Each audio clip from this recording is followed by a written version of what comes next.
Maybe the stream is muted.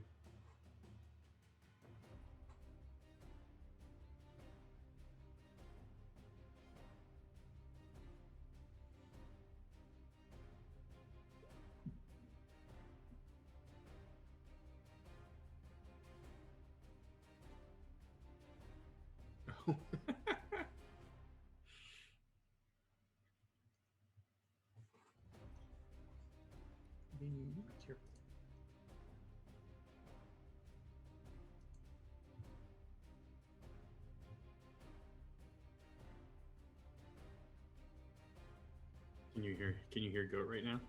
No, still not heard. Yeah. That.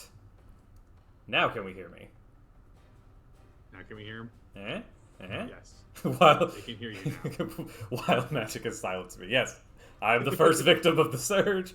Hey, it's a real O4A stream. We had tech difficulties starting out. Alright.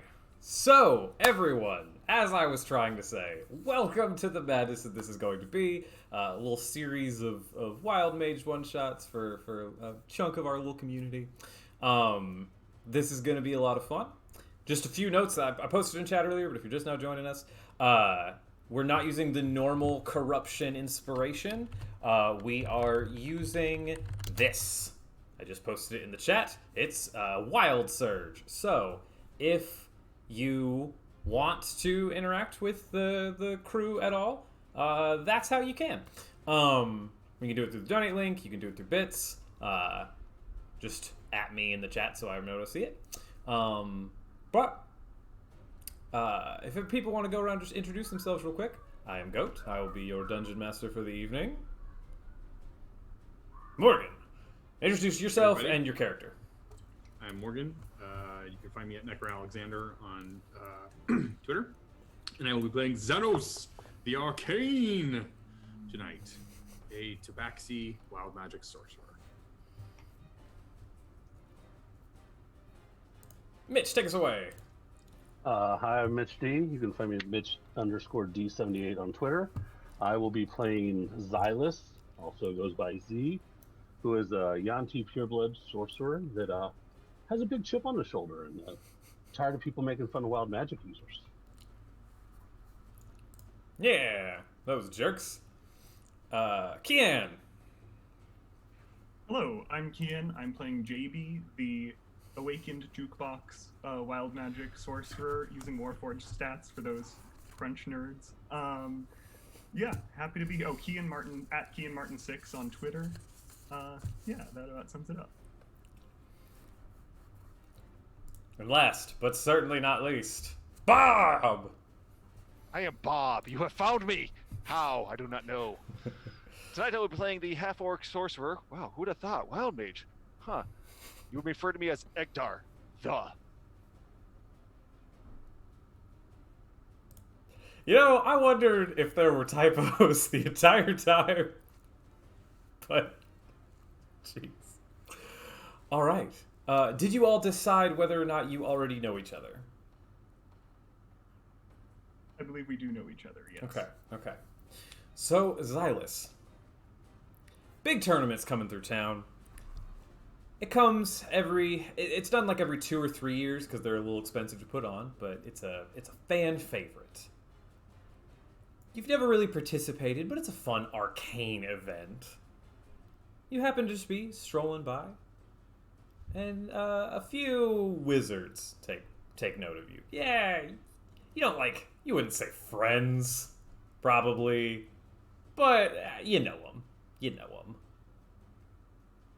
They see you and they kind of like jeer a little bit. Xylus, are you signing up? Do you have a team? I wouldn't even need a team. You may need them, but I do not. Well. Others. I'm sorry, forgive me. Go ahead. That is okay. Those who can't like to talk and talk as much as they want, so you can go on and on as much as you would like. Well, thankfully for all of us, I guess, you need at least a 4-man team to enter this tournament. But I don't know who would let you on with your sporadic magic turning you to a potted plant at a critical moment. There are many potted plants that I would fear if I were you. Oh, really? Xylus would look around for a friendly face to bring this to a little bit more of an escalation point, hoping to find maybe Egdar in the crowd. You know what? You do see Egdar. I just kind of hopefully make eye contact with Egdar to give the head nod over for him to approach. Egdar will stomp over. No grace, no tact, just straight stomp. Stare uglily at the wizard. Your book good for blowing my nose. Oh my. What a crew. Xylus, is he with you? Xylus has friends, and that's a surprise. It But most I'm certainly warning you. is. You might want to hold your tongue. This is the scariest potted plant I've ever met. Vicious ficus. Around that time, JB walks? How do you ambulate? I do walk. Okay. I have, those like wind-up toys where the feet sort of like. Yeah. It's like that. Okay. But quickly and with big strides. Okay. Love it, love it. You have a good artificer at your disposal. Yes, absolutely. So you arrive to this scene, you see your friends Xylus and Egdar arguing with a group of 5 or 6. They're dressed in like nice robes. They're all consistent. All like these blues and golds, weird symbols on them. Well, I approach and go, "Oh, hey guys, how's it going? Any plans for the weekend? I was just gonna sort of sit in the corner and, turn off for a bit. But if you have plans, I'm down. But if not, that's fine. Also, I'm happy to just, it's whatever's going on. I'm happy to be there or not. So anything's fine by me." Well, is this the team you were assembling, Xylus? There's a team? Oh, I'm already in. Don't worry, Jay. I've had you signed up. I believe we are missing one more. I'm not sure, but it's the one that you can never know, and all of a sudden, he is there. Xanos. All of a sudden, just it's like bad stage show magician smoke pots going off with minor illusion all around the team. Lots of crappy doves, and then like poorly you see like a hooded figure like run behind Egdar and then stand out in front. And I am Xanos, the Arcane, the bringer together of this team. That is probably the best title you could manage. Well done. Well done. At least we're not scaredy people like you, afraid to live on the wild side. Oh no, we just paid attention in school. No, you just read a lot of books. You've just memorized stuff. We are just powerful. Oh, okay. Everyone roll on the Magic Surge table. For the audience watching, we have a custom Magic Surge table made originally by Derek Sword, a good, wonderful member of our community, and with a few edits from me to make it a little more thematic. It is 100 different Wild Surge possibilities. So, Xylus, why don't you tell us what your surge is first?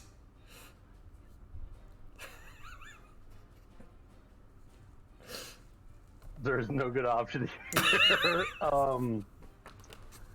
Let's see. A random enemy, which I'm assuming is this group of wizards as of right now. One of them will have to do a DC throw. They will have to... Does it say which kind of throw? Wisdom. I'm Okay. sorry. Okay, fine. Beat a DC of 18.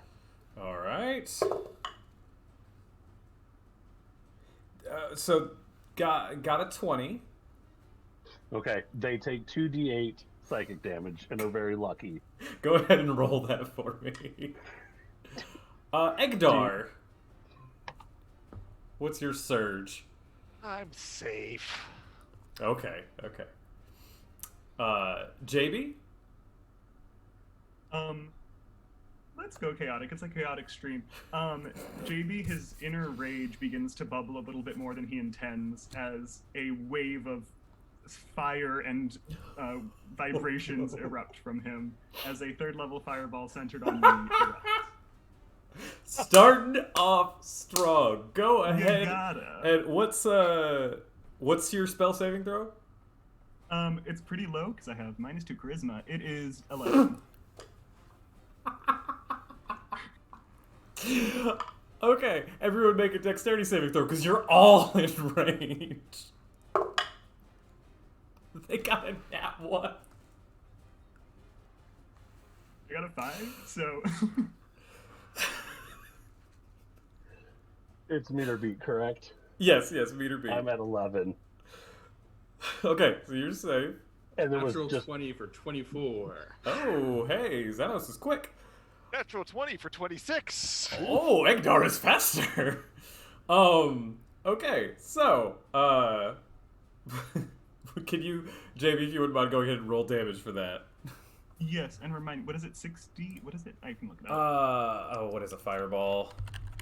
I do not have it in my spells, but I feel like that's like a DM failure that I can't just say what fireball is right off the top of my head.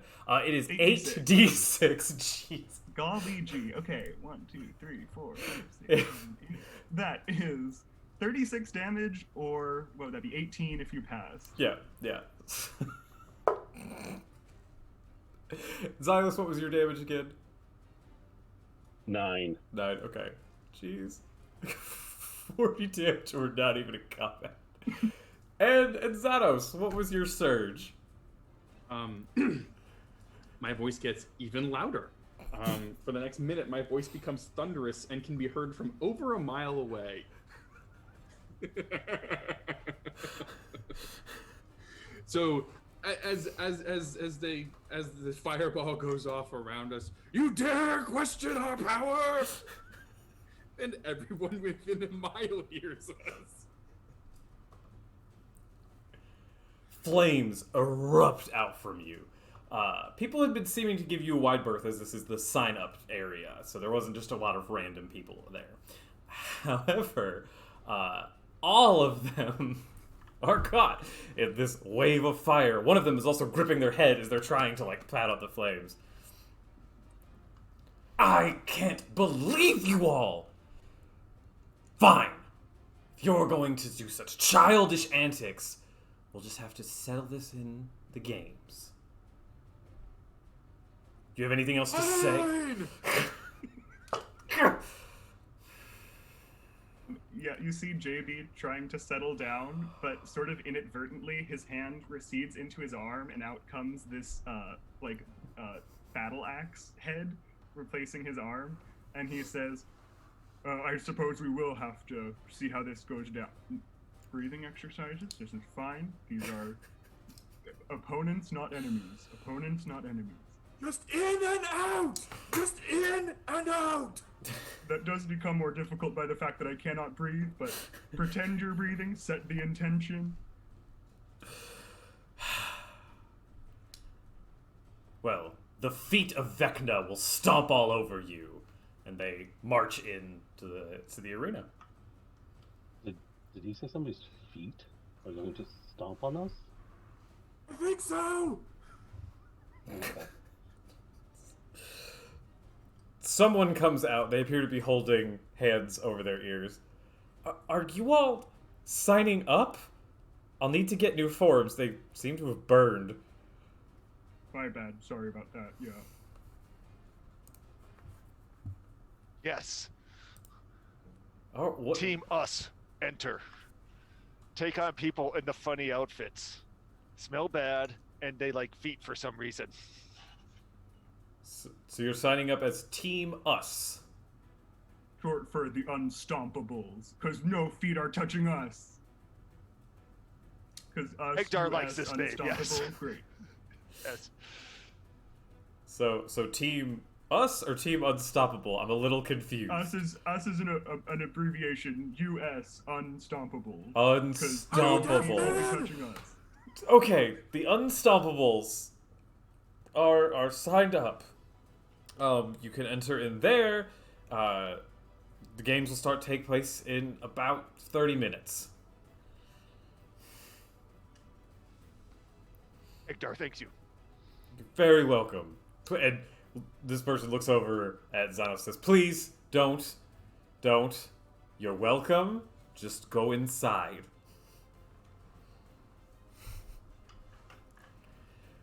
You all walk inside, I assume? As Yes? we walk away, Xylus is going to look at Xanos and say, "You forgot to say thank you." Gosh, you're right. Thank you. Like papers go everywhere. Ugh. So, as you all walk inside, it's pretty straightforward. There's not a whole lot of hallways or doors and whatnot. You do walk into an open area with, there appear to be, you could say, 7 other groups.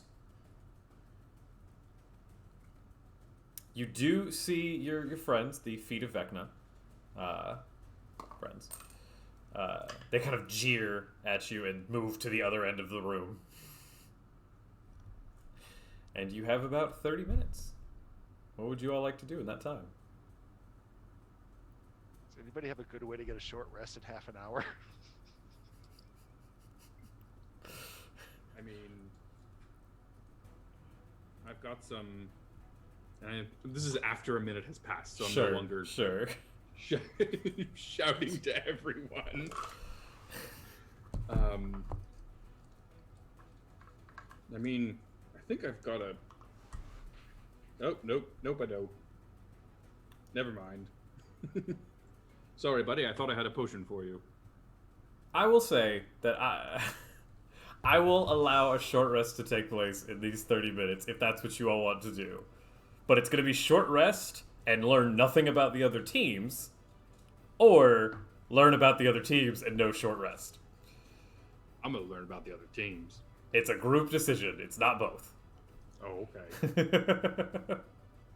This is my trade offer. Since no one anticipated y'all taking 30 damage. Hit points come back. Knowledge chances don't. Let's learn. Okay. Agreed. Okay. So you see seven other groups. Obviously, there's the Feet of Vecna off in the back. There's a group dressed in green and black. There's a group dressed in sort of red and blue. There's a group dressed in red and gold. There's a group dressed in all purple. Let's see. There's a group dressed in orange with like kind of a flame motif going on it. And there's a group that is all like with this big like dragon shoulder pauldron thing. It doesn't look like it's metal at all, but it's very intimidating. Is there like a lists with like the names of the other teams? There is not. Okay. Do any of these groups appear to be holding instruments? Like, I'm looking for a group of bards because I do have a plan for this. I wouldn't say there's a group of bards. Okay. You do spot an instrument or two. The team wearing green and black, there seems to be some like a saxophone looking instrument. And the dragon team, one of them has a violin. Or viola. It's Okay. a viola. I will turn to the group and say, oh, right, guys, if anyone has any darkness, anything of that sort, I could sneak in. We all know bards love music. They would gather around the jukebox and have some water cooler talk. I can power off, be virtually indistinguishable from a regular jukebox. That's my pitch. All right. The No, I'm best afraid. I can offer is Misty Step, so I could get myself there quickly. I I would don't need a think distraction. I don't think that's necessary. All right. I think it's a good idea, but like I don't think that we're going to get many of the disparate teams to talk with each other. Perhaps we should concentrate on one. I'm a little worried about those armored-looking fellows. I mean, I know they're no match for you, Egdar, but You know what would get people talking is a common enemy. well, I mean, those feet-loving weirdos probably those will suffice, I think. Certainly.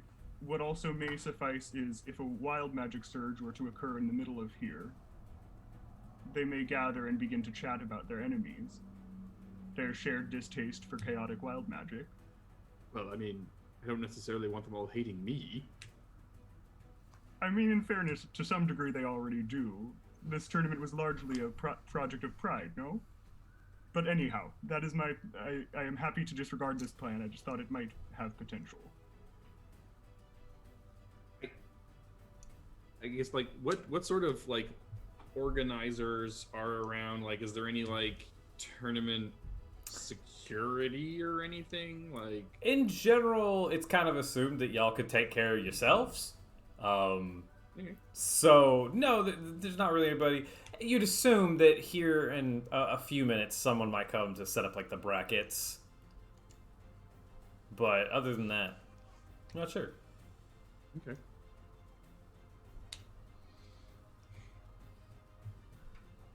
I walk away from the group and I head straight towards the team in purple. Okay. They have like their own little table, a little tent. How's their display? Are they organized? So there's just like kind of a series of benches set around the room. So they're just kind of sitting around a set of benches, hanging out. Hail! You're the final team. We are. Good. Huge Goliath.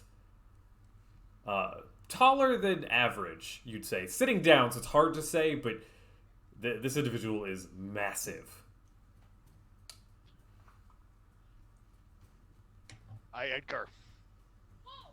Like your outfit. Nice color. Accents skin tone very well. Thank you. I am Drazok. I lead this company. We are known as the Midnight Brigade. Midnight Brigade. Yes.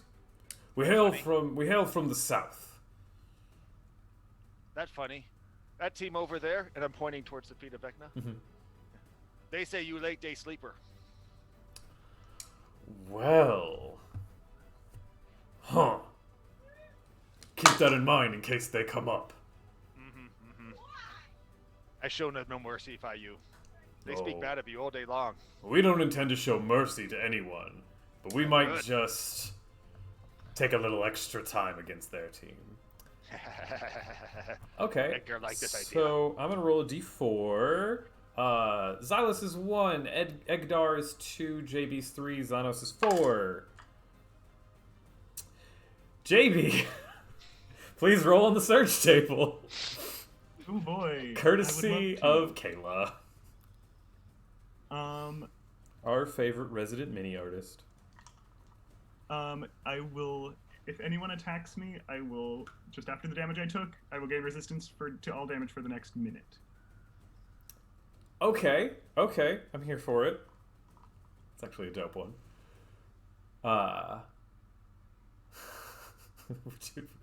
Alright. So we appreciate you, Egdar. I like you too. What's the rest of the team look like? It's a mix of races and dress. Some of them appear to be wearing a little bit of armor. Some of them carry staffs. One of them has a sword. It's difficult to tell what exactly their makeup is. You do know, it would have been on the forms you filled out, that this tournament is for arcane magic users only. So everyone here can cast arcane spells, at least to some degree. If they have the ability to cast divine spells, they're not supposed to. But we'll see what actually happens. Gotcha. I would actually just spend some time just chatting them up a little bit just to get a general vibe and feel of them, which if we roleplayed will take hours, I can guarantee. Sure. They all seem in pretty jolly, good spirits, similar to Drazok. They're serious though. They're here to compete. They're here to win, but they're not mean about it at all. Silas, what are you doing during this? I was gonna just kind of whatever group might be near us, try and just not make it obvious, but listen, see if I can't glean any information, hear any kind of things that they're talking about or whatnot. The closest group to you is probably the one wearing like blue and red. Okay. And you notice that they are all gnomes. Okay.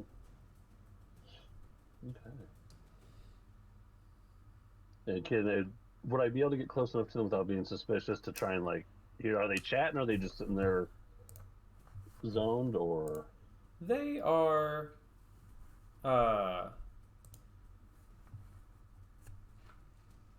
They're chatting amongst themselves, trying to sort of figure. They're what you can hear from where you are, unless you want to try to get closer. In which case, you could roll stealth or perception, whichever one you'd like. But what you can hear now is just kind of, okay, if it's this type of creature, we're going to do this. And if it's that type of creature, we might want to do this, but we need to conserve the spells. And they're not being super specific, but you can see one of them is doing something with their hands. Do you want to try to roll stealth or perception? Let's see. Let's go with stealth on this one. That'll be an 18, 7 will be 25. 25. Okay, so you do get a little bit closer. And what you can see when you get closer to them is one of them is casting Minor Illusion.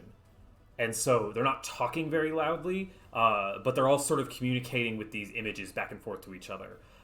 So they're only speaking every couple of words where they can do images that they're doing it.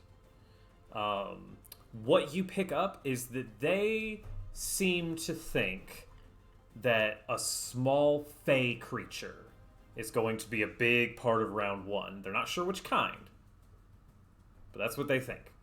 Interesting. Okay. Xanos, what are you doing? I want to go up to the team that's dressed all in red. Okay, yeah. Hail and well met. I am Xanos the Arcane. And what is your moniker? Hey. I'm Draka. These are the 100 Hounds. And when he says that, they all... You guys are the last team. That's awesome. Interesting choice of moniker. There's a... It's kind of a national pride thing. We got a lot of werewolves back in the city. Right. About face, walking away. Okay. JB, what are you doing? You're muted. I am muted. Forgive me. It's okay. It happens to everybody. I'm going to walk up to the team with all the armor and such that I believe you described. Yeah, with all the dragon motifs. Yes, exactly. I'm gonna walk up to them, not particularly stealthily, just heading on over Sure. for a little chat. Mm-hmm. Hey guys, just talking to my fellow casters over here. How's it going, everyone? Excited for the big day, I imagine, as are we. Did you all plan to be in this? Well, Because it just happened. Some people were planning on it, some people just showed up. It's a bit of a mishmash, but all the best things are, isn't that what they say? No. Well, agree to disagree on that one, friend. Okay. Well, what's your specialty, if you don't mind me asking? Oh, well, if you don't mind the name drop, my dad was Belarthka the Unstoppable, so I use his, and my hand comes out, and again it's the battle axe. I use his battle axe and combine it with sorcery to, crush my enemies under my unstoppable arm. So, how about you guys? What are you guys up to? What's your little gimmick? Is that? Are you telling the truth? Oh, fully. Okay. Okay. Yeah. He's gonna roll knowledge, see if he knows. Oh. Oh, yeah. I've heard of him. That's your father. Like he. I'm sorry, So I don't know much about Warforged. Are you all like made, and then is there a ritual or? So slight distinction from Warforged. That's okay. Many people get that wrong. I actually just a year ago was just a straight up jukebox, sitting in the corner gathering dust. Animate object spell cast on me, wild magic, because as you probably know, he was a wild soul barbarian, wild magic sorcerer. Things got a little crazy, and then I was born with the full rage that was kept within him, which I try to keep at bay. But yeah, fully functioning human being in the body of a jukebox. It was a bit of a nightmare there because I had no mobility because I was literally just a stagnant machine. But hey, here we are. Things get better, huh? Well, congratulations.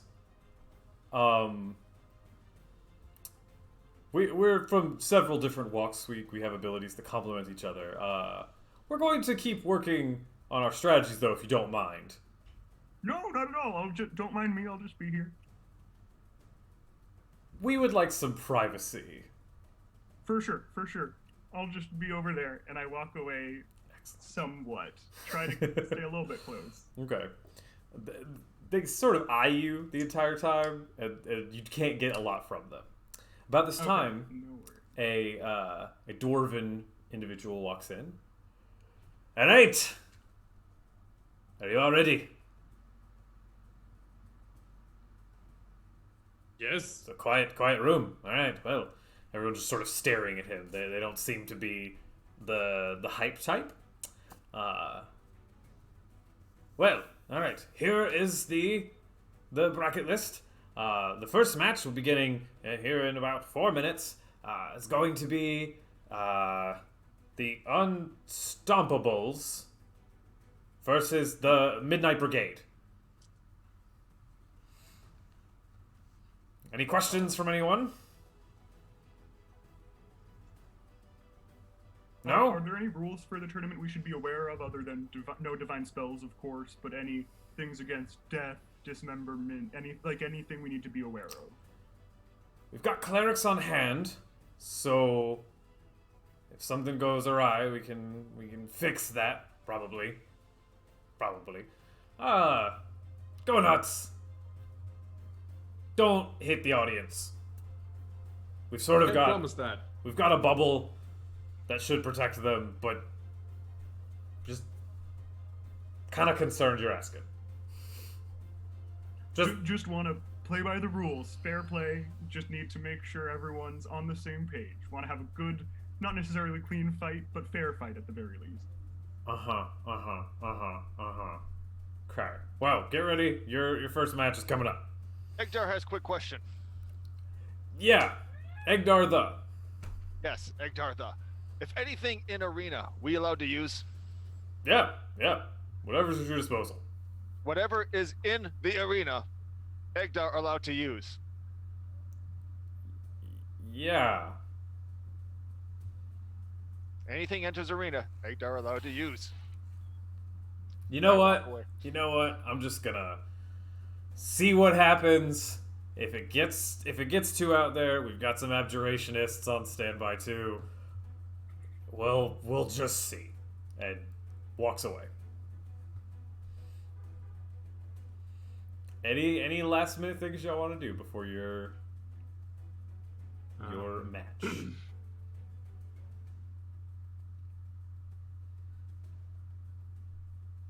Okay. All right.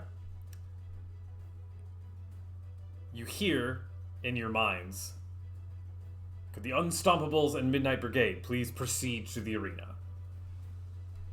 You do notice that as you go out into the hall again, a new door has opened up. And you can hear the crowd noises as you approach. Ladies and gentlemen, welcome to this year's arcade tourney. The first match is the Unstompables versus the Midnight Brigade. Now, the rules of each match will change. There are going to be different themes, there's going to be different goals. The first one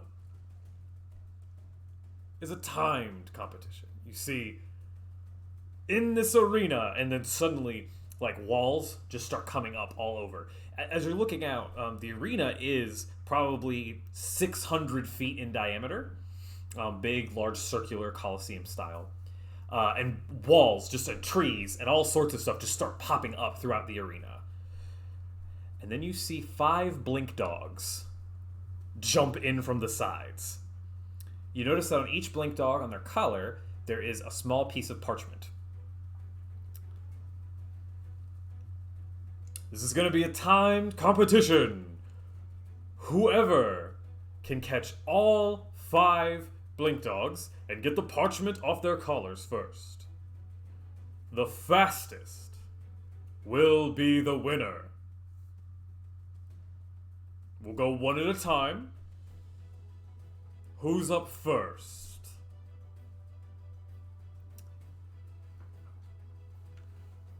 So, just so me, the player, understands. Sure. We're entering the arena. Is it like one from each team at a time, and we're trying to Both grab a teams, blink dog? both teams have come out from the doors. You guys will choose. You guys are choosing right now who is going to be going first. But it's one team tries to get all 5, and then your time is set, and then the other team tries to get all 5, and their time is set. Gotcha. Okay. So, the Midnight Brigade looks over at you, and they kind of bow, and they point. And they say, y'all can go first. I have a quick question. Because in a second you're going to look at the stream and realize I have to do a wild. I just saw that. What percentage do I roll that at? 5. We're still at the 5%. Okay, we're still at the 5. Okay. Yeah, nothing has upped that yet.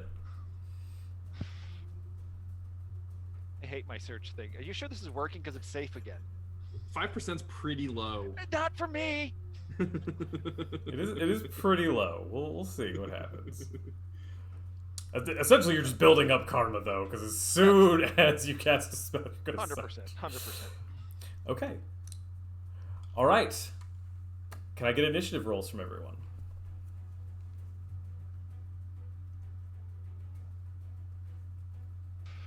Two. 12. Of course, that's what I get my nat 20 on, so 22. All right. And I'm a 15. So Xylus, JB, Xanos, and then Egdar. Okay, this is a skill challenge. So you guys are trying to, you can use spells, you can use your skills, whatever you'd like to try to catch these dogs. All right, we're gonna switch a little bit. Okay. And the dogs take off. Several of them teleport out into various spaces. It's hard to track where they move. Xylus, you're up first. Well, I did get looks like we got another one for me. It came in. Oh, I missed that. Okay, yeah, go ahead and surge. And I appreciate that one because my choice between those ones, I will take the charisma modifier of +10 for the next hour. So thank you for that, Dono. I appreciate that one. Jeez. All right, somebody's spells are god tier at the moment. It was either that or I lose AC, so I'll definitely take the +10. Whoa, okay. So, we got dogs that are running around, huh? Yeah. God of sorcery, what would you like to do? Now, is this, when you talk about this, kind of, I'm envisioning like a maze type, or at least there's obstacles for them to be... There's obstacles. It's not quite as rigid like a maze structure, but there are obstacles. There's trees, there's some walls, but nothing, there's not like pathways to go in. Okay. And there was no way... I didn't get like, there's not one that I can catch a vision of right now, then. They're all... There's still one you can see. It's kind of in the center, so it's about 300 feet from you. Okay. Ooh, it's a ways away. That's true. Let's see. Oh, you had to put them all the way across the arena, huh? I just put them in the center. It's a 600-foot arena. They went in the middle.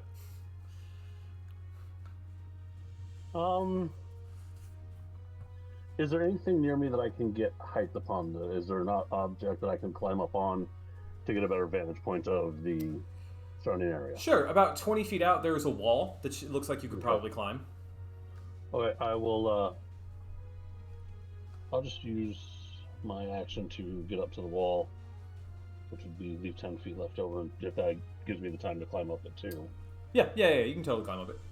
Yep, and I will at least holler out and point for the direction of the one, and if I have a chance, I'll probably wait for next go turn to ahead. see if Go I ahead see and the roll others. perception.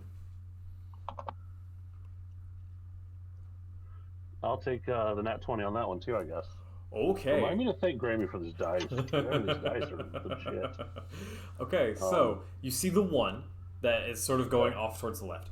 One you actually notice is there's a big tree that's grown up in the center. It's hiding underneath the roots, so it's just right there.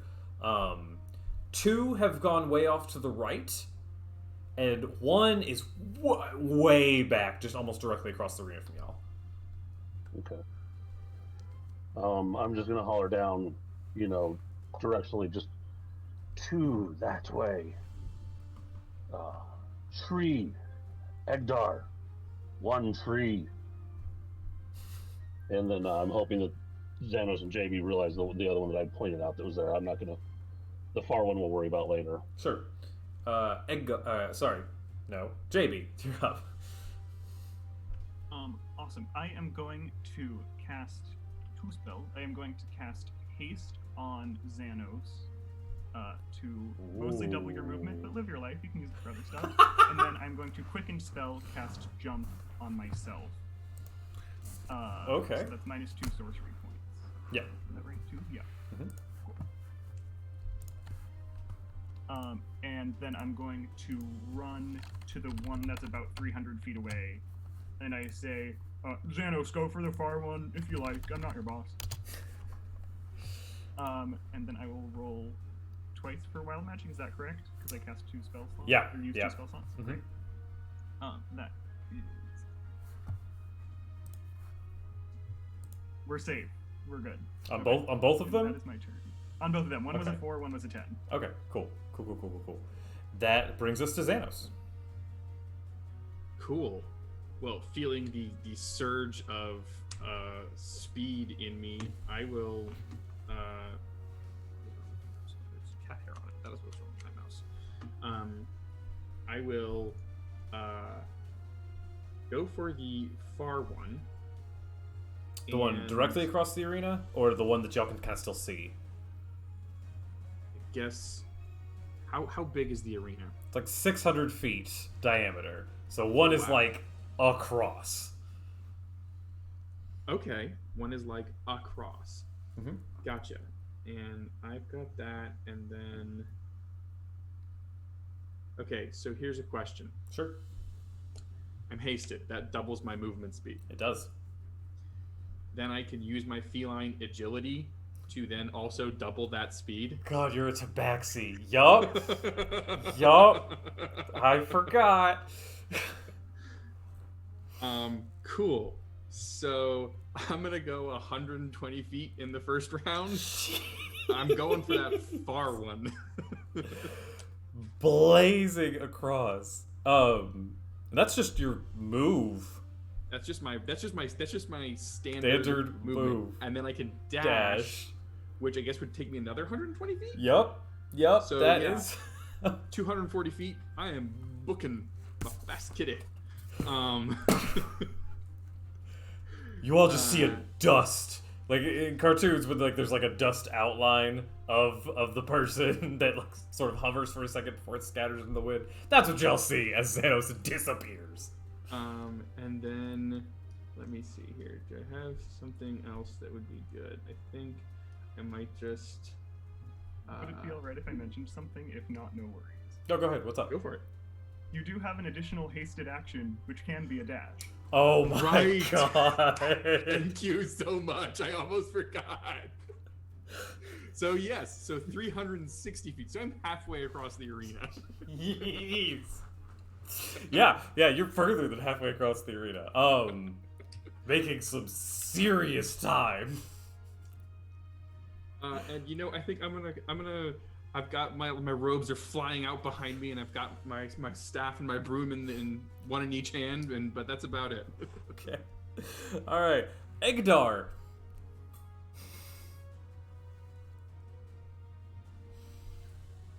Xylus pointed out towards the one at a tree for me to go after. Yeah, the tree's in the center. The tree's in the center. Yeah. Great. JB's near me as well, correct? Mm-hmm. Mm-hmm. I'm gonna quickly walk up to JB. Mm-hmm. Put hand on I was gonna say shoulder, but Top. top. Yeah. You want to get to center? Of course. Dimension door. Oh! Yeah. That was Right what to I was that planning tree. for when I made it this Yeah, big. Okay, and you're at the center. That's a bonus action, right? That is no, I think that's an action. Okay. Go ahead and roll That on is your an surge, action. though. I do. Yeah. Still at that same lane percent. Did I hit it? Okay. Why does everybody else get one but me? So Nope. I do wanna make sure we clarify that. Go when someone from the stream gets a surge, we should be rolling straight on the table, right? Not just rolling a percentage to hit the table. No, you're rolling a percentage to hit the table. We Oh, can okay. adjust that if y'all want, and just if a donation hits, it's a guaranteed surge. Guaranteed surge. Okay. In which case, Bob, go ahead and re-roll our gifted surge from earlier. I think if everyone gets it, we'll do the chance to see if it even happens, since that's everyone. But if it's a specific donation, then you're surging. Well, I have two options. Mhm. You get to Yeah, pick. The one that I'm going to reject is push all loose objects and creatures within 30 feet away. I'm going to instead claim spider climb for 1 minute. Ooh, okay. All right, I'm here for it. All right. Okay, so you arrive in the center at the tree with JB. I still have some movement left, apparently. Yeah. You said that now this dog's up in the tree? It's Or just under the near tree? roots. Under the roots. Oh, I can't climb the tree if it's underneath it. Okay.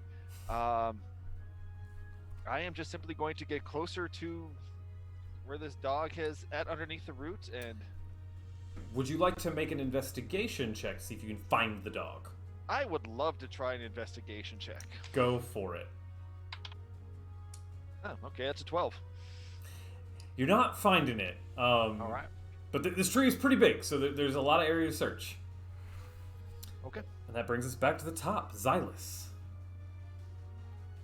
The two that I can see, I'm sure they're probably a few hundred feet away from me, aren't they? They are.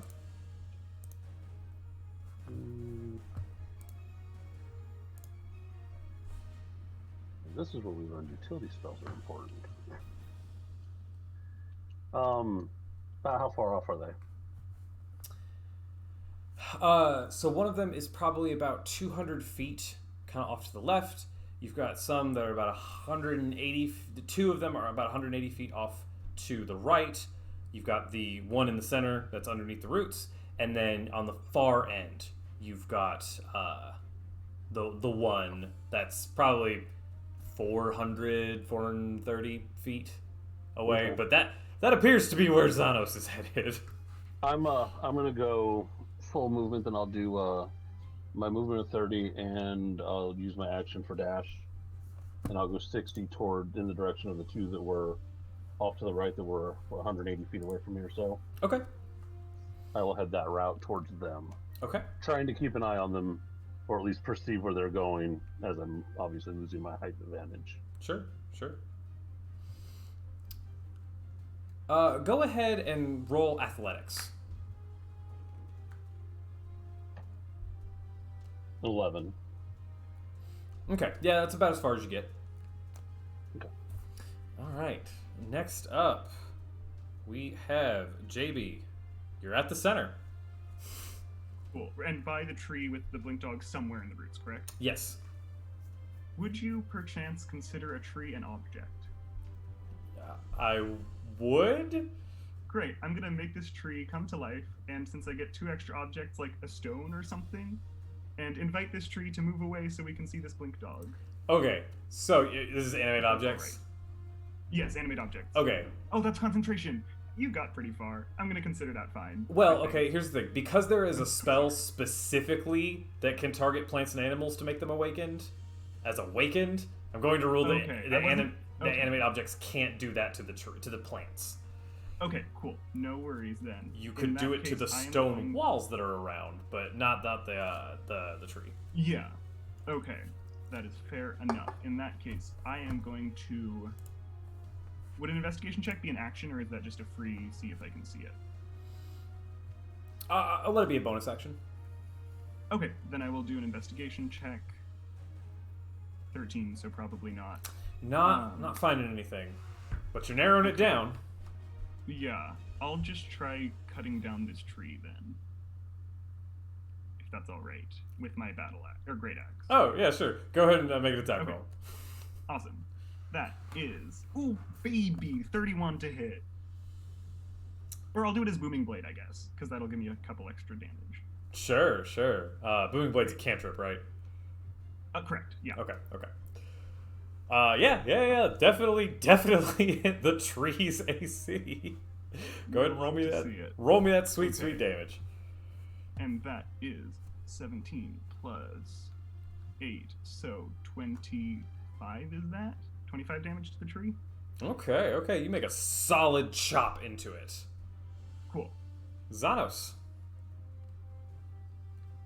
You are still hasted. Sweet. About, I guess, am I able to see the blink dog, or is it still like I just know it's over there? There's lots of walls and stuff, so you don't have a clear line of sight, but Xylus was pretty direct that there was one directly across from y'all. Okay. I'll do my movement, which would be 60, and my hasted action, which would be another 60, so that's 120. No, your base movement is 120 because you're still hasted. No, yeah, but my base movement is only 30 feet. So And then And I your can't- feline agility. I can only do that. I can't do that again until I take a turn where I don't move. Oh, okay. It's a burst. I get Gotcha. a 1 turn burst. Gotcha. Okay. And I'm chasing this dog down. So, so 120 is regular movement, hasted action. So I'm now 480 feet across. Can I, is it possible to see this dog at this point in time? Go ahead and roll perception for me. Okay. Ooh, I'm good at that. Right. 17. You catch like the whiff of magic from what you assume is a teleportation. Oh. But you can kind of guess its area over there. Okay. Is it within 90 feet of me? It's probably just like 30 feet outside. That's probably about 120 feet away. Okay. Then I will use my. I think what I'll do is I'll hop on my broom, or no. I'm just gonna run the final 60 feet. Take my action as a dash to Okay. get 60 feet closer. Chasing down this fucking dog, just grumbling on him with, "Always dogs! It's always dogs!" All right. That brings us to the one, the mighty Egdar, the. Igdar wishes to woo Puppy to come to him. When he casts Prestidigitation, to make myself smell like a sweet, succulent, juicy steak that any dog would love to come and eat right now. Okay, go ahead And then I'm just gonna get down and go here, puppy, and go ahead and roll deception with advantage. deception with advantage. Oh, thank God, it's one of my skills. That would be a dirty 20. Okay, let me see. You see a snout come out. So the big dog starts looking around. So you have a definite line of sight. Ektar the steak. Let's see. That was your action. Yeah. So that's your turn, I believe. That would, yep. Okay. Xylus, we're back to you. Can I still see at least one of the dogs I was approaching towards? You got about 90 feet closer to them. Yeah, we could say you can see one of them. It's still about 90 feet away. Okay, I'm going to. Ooh, I am 90 feet away, Yeah? and I can only see one of them right You now. can only huh? see one of them right now. Okay, I'm gonna move 30 feet closer, Okay. in hopes of trying to be able to catch a glimpse of the second one. Just make a quick perception test. Or actually, what's your passive? Passive is 16. You see some tracks Okay. that go off just nearby, but not quite the same place. Okay. In that case, I'm just gonna go ahead and cast Hold Monster Okay, what's on the one in front of me. Yeah, what's the save for that? It will be a Wisdom to be 18. Okay. Didn't your charisma go up? Oh, So is So that what a would that do? 23? yeah, it would be the 23 then. Yep. Jeez. Thank you. Forgot about that. And that one. The blink dog like Okay. freezes. Good. So that will last until he gets out of that. So I'll just that's the end of my turn then on that one since I moved and acted. That is a leveled spell. Please roll on the surge table. Ooh, can I? Search. Damn safe. Okay, alright. Can't have chaos every time. Alright, that brings us to JB. So you can see the dog. It has come out from the roots, and it is looking very hungry at Egdar. Yes, I'm okay with animals, but not good enough to feel confident that I wouldn't mess that up. So I think I'm going to run 10 feet and jump 20 feet in the air with my jump spell. My regular jump is 10 feet, so that becomes 30. 30 feet, but my movement's only 30 because I don't want to dash. That's fair. Alright. Okay, cool. And then, do I see any blink dogs that no one is going after at the moment? There is From- one that is off to the left of where you guys started. It's probably only like 70 feet away from the tree. Cool. Then I am going to... Yeah, okay. So I'll Misty Step there. So I still have my action. Okay, so that puts you about 40 feet away from it, because Misty Step moves you 30, right? Yes. Okay. And Go I'm ahead and roll on going- surge table, Oh, that's right. because that is a could loaded affect spell. what you do from here. Quite the opposite. It was a nat 20. Okay. Because we're doing ones, right? Or are we doing 20s? If you want to, yeah, it's ones. Okay, great. Yeah. Then I am going to... I guess I will just dash and get 30 feet closer. Okay. Yeah, I think that's what I'm going to do. So I would be, 40 feet from it? Is that correct? So you use Misty Step, and I got you up to 40 feet, because that's 30 foot. Sorry, so then 10 feet. So yeah, you're about 10 feet from it. You can see it. It is kind of snarling at you. I give it a little wave. Okay. That will bring us right around to Xanos. Ooh. I will use my hasted action to go another 60 feet and get close so that I can hopefully properly see this dog. Yeah, you can see it now. Cool. And if I'm within 90 feet, I will just kind of point my staff at it and yell, "Sleep!" And I will cast Sleep at 2nd level. Okay. Remind me what the rules for sleep are. So, because I upcast it, I roll 78, and if its hit points are lower than that number, then it goes to sleep. Okay. Go ahead and roll that. 6, 7, roll. 29? Blink dogs have 22 hit points. Woohoo! So it just Just boom. it kind of like does like the little like in a circle a little bit and then just Right. And do I surge? I am safe. okay. All right. And then I will, if possible, I will, if I've got enough. So I've used my hasted action. If my movement will get me there, I'd like to take whatever the scroll is off of him, if that's possible. But Yeah. Sure. okay, You go because that's and you get the scroll. cool, awesome. Because that's what we. Yeah. You That's all we have to do, right? collecting the scrolls. Yep. Awesome, perfect. One scroll down. Egdar. Slowly, carefully, move towards Puppy. Please don't run away, Puppy. Please don't run away. Making an animal handling check with advantage because you still. Oh, how long does prestidigitation last? That one just seems to be short-lived. Yeah, I think it's that's just an ridiculous. action. Yeah. So go ahead and roll handle animal.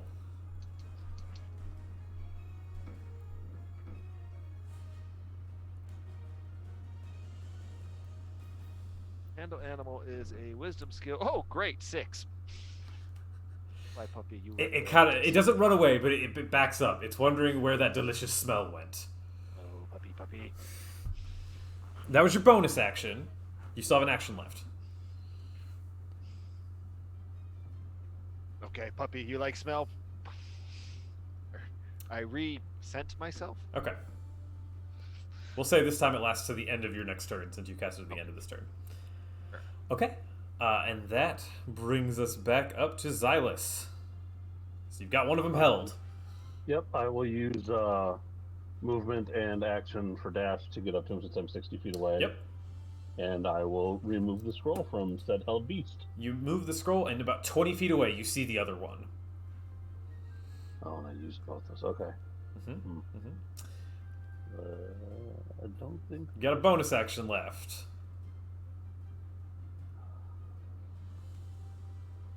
Okay. Let's see now. Quicken spell. Hold on. We can do the second spell if it's what levels again? You can do it whatever you want. I took the cap off. Oh. Outstanding. Well, I tell you what. We'll just go ahead and cast Suggestion towards it. Okay. Or does Suggestion only work on I don't remember if we can only intelligent target a creatures? humanoid. I couldn't find wording in there. It just says a creature. Yep. Yep, you're good. So I'm just gonna literally do the mad dad at the back door in the snowy day and stomp my foot and come Okay. It makes a wisdom save against 23. You're ridiculous. Let's see. Blink dogs don't have a super high wisdom. I rolled a 16. So it just kind of comes over to you. Okay. And that would be all of You my can action. go ahead and take the other Okay, scroll. I'll take the piece from it. Awesome. All right. 3 down, 2 to go. And we're coming around to JB. You're 10 feet away from a snarling blink dog. What you got? I'm afraid this might be a boring turn. I'm just gonna walk over and try to take the scroll. Make an animal handling check. Okay. Again, I'm not bad at it, but we'll see. Okay, 19. It blinks, Hmm. but you're able to track where it's going. So Right. it's about 30 feet off to your left now. Well, it's a good thing So that Misty Step is exactly 30 feet. 'cause Let's I will say Misty Step. you have an action, so you're right next to it. Yes. Also, that's a bonus action, I believe. So, if I still have my action, can I try again to get the scroll? Sure. Or did that take it? Okay. Cool. Sure. Let me. Oh, also I need to roll for Misty Step, correct? Yes. Great. Oh. I will do that. Work safe. Oh, yeah. So I will Hang roll. on a second. Sorry. Okay. Xylus, please roll the table for your suggestion, right? Because that's a leveled spell.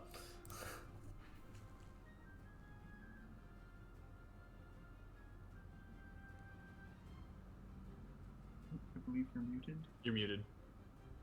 How about detect thoughts on the nearest creature?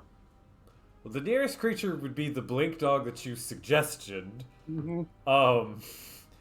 Or actually the one you held person. So Either one. They can. we'll go with the one I you can do detect. suggested. It's like, oh man, I guess fun time's over. Can I like free action pat it on the head? Of course. All blink dogs are good boys. Okay, sorry. Back to JB. Did you surge for Roll Misty animal Step? handling again? I did not surge. I rolled a 10. We're Okay, good. cool. Yeah, roll animal handling one more time. Let's see what happens. Ooh, a 9. Rolled a 4. Surprisingly, blink dog just kinda is a little guarded, but it's not trying anything. Make a spell casting roll for me. Just add your like spell attack bonus. Okay, that is 8. So, okay. So I think yours is like a 2 since you have a -2 charisma. Plus 3, yeah. Plus 3. Oh, I almost got a 17. Okay, that is a 13. Okay, yeah, I'm gonna say that you can grab the scroll if you'd like. Great. Can I also read it real quick, see if there's anything written on it? Or would I have to do that next turn? We'll take that next turn. Cool, great. Okay. Next up we have Xenos. Cool. Nothing that JB has done has changed. You haven't changed concentration, right? No, you still have Cool. haste. Awesome. I guess I'm like all the way across the field Sure. somewhere. I guess I'll start running towards one of my compatriots. I don't have any fast So you saw teleportation spells. You saw 2 dogs on your way to this one. You knew of the one in the roots, and then you knew of the one that is now off to your right. Which one would you like to head towards? I guess I'll go to the one towards my right. Okay. So how far can you move this turn? It would be 180 feet if I use all action. If I movement, action, movement, dash, and hasted action. Okay. Yeah, you get a pretty significant distance. You can. You hear some movement and whatnot, but you're not entirely sure what it is. Egdar. These puppy come to Egdar. Give me scroll. Don't make me smell funny longer. And you said I could do the animal handling with advantage? Yes. Still Yeah. You can do it with advantage. Exact same thing as last time, but please better dice rolls. 11. Let's see. It doesn't get any further away from you because you still smell good, but it doesn't seem to try. It's not. It's kind of keeping distance. What are we considering me begging a dog to come towards me? Is that just my action? That's a bonus action. That's a bonus action. Begging is Okay. bonus action. Begging is a bonus action. All right, good to know. Begging is bonus action. Crying is a free action. Crying is a free action. Okay. Well, okay. I'm gonna use my action. I'm gonna cast Mage Hand to appear behind the dog. Okay. All right. Mage Hand is a leveled spell, yeah? No, Mage Hand is a cantrip. Oh, okay. Just that action to cast it, it doesn't do much. So Okay. it's You have the dog pretty focused on you, so that's something. Yep. So All right, Xylus. Since I'm probably far apart, I'm just gonna make my way to the tree in the middle. Okay, heading back towards the center. Just heading back to the center. I'll probably just go ahead and do both movement and action dash Okay, to cool. do 60 feet per turn. 60 feet, cool. Yep. All right, JB. Could I see if there's anything written on the scroll? All it says is "Good job." Great. With that encouragement, I'm gonna move. We have to return to the center, they said, yeah? I'm gonna go back to the center, I guess. Yeah, they didn't say. They just said catch the blink dogs. So nothing Okay, has then- changed, but you assume that there's at Okay. least one still not caught. Yeah. Can I just do a quick perception to see if I know where that one is? So I mean, the last you saw, it was up at like Egdar was trying to like Oh, sneak close to then it. we're good. Yeah. I'll. How far would Egdar be? He's about probably 70 feet away. Okay, I will use my movement to get. I don't think there's a way for me to do that. Yeah, I can Misty Step again. I will move 30 feet, Misty Step, and can I give the help action from that distance, or is that too far? From 10 feet? Yeah, we could say that. What exactly are you trying to do? I am going to. Is there a range on Prestidigitation? Can I do that for him? 10 feet, range 10 feet. I'm gonna Prestidigitate a meat smell on him. Okay. I love it. Roll your surge for the yes, the Misty Step. Yeah, Misty Step. That's that, and then roll, and 19. We're good. Okay. All right. That is going to bring us back to Xanos.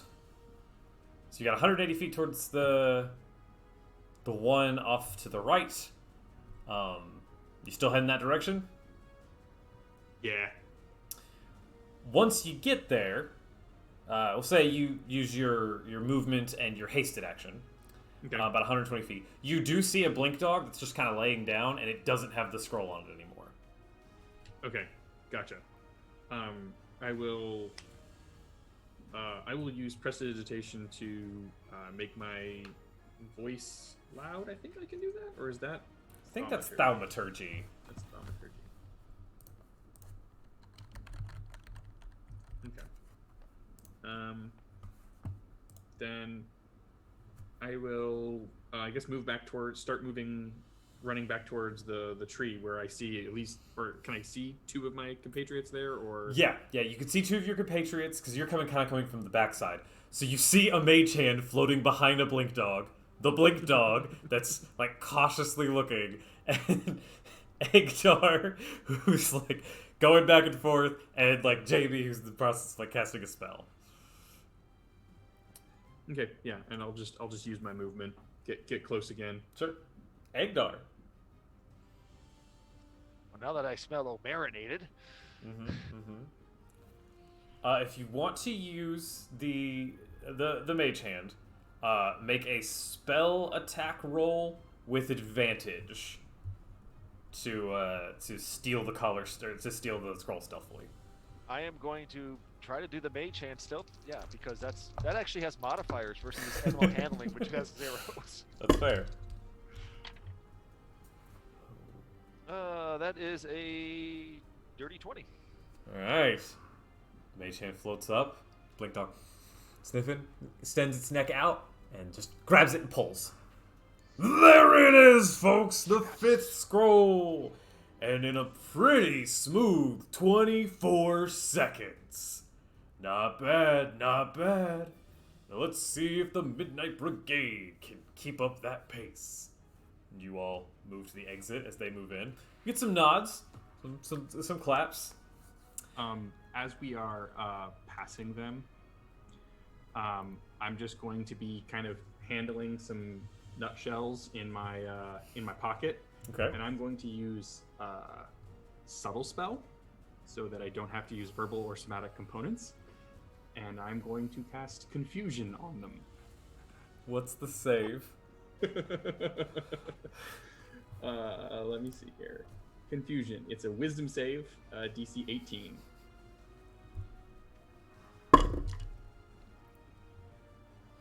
They all start kind of puzzled, looking at each other, like, what was the plan? I don't. Yeah. How long does the spell last? So the spell lasts for concentration up to a minute. Okay. And basically, in theory, if we played it out at the beginning of each turn, they would roll and they would do something different. Like, one of the things is that they do attack each other, or they attack the nearest creature, which, depending on where they are, might be. But then some of them are they don't take actions or move. Some of it is they use all of their movement to move in a random direction. Okay. So they're just kind of scattering and being a little zany for a minute. So you all watch them, and you all can kind of go up into the crowd a little bit to watch them. They have a spectator area for the teams.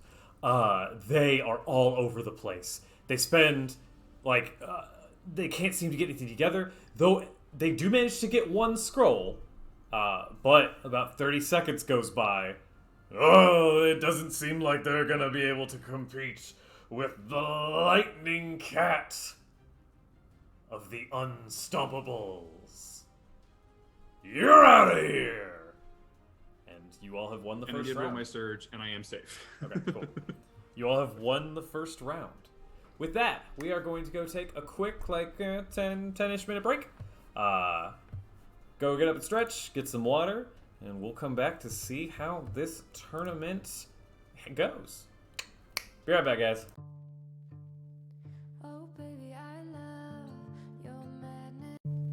Oh baby, I love your madness. It's Welcome to our Patreon. Here on Open for Adventure, we are making high quality Dungeons and Dragons content, folks. We have a great big world to share with you, and by becoming a patron, you can help us explore and expand upon this adventure. With your support, we can invest in more amazing artwork, better mics, fancy cameras, and overall stream quality. Not to mention, help us get some amazing new merch that we can use for giveaways. What do you get by becoming a patron? I'm so glad you asked. Let's take a look at the different levels and give you a sneak peek at what you can get at each tier. Did you know that the family of the First Lord Theo, the leader of the rebellion against the Empire, actually invented firearms nearly 25 years prior to the current campaign? The designs for this high-tech weapon are the Delaney family's best-kept secret. Also, they were originally invented by the late First Lady Victoria, Theo's mother. Access to lore leaks like this is what you can expect from the first tier, written in blog-style posts after each weekly session. Ever wondered what goes on off-camera? The next 3 tiers give you exactly that. With Stolen Moments, you can get access to text-based roleplay moments, highlighting experiences that don't make it onto the stream, like Leona's training session with Ray and Asmrin. Stolen Moments Plus gives you access to roleplay moments featuring our guests, non-player characters, and historical figures, featuring the likes of Marshall, Annalena, and even the Empress herself. And Roleplay Addiction takes us to a whole other level.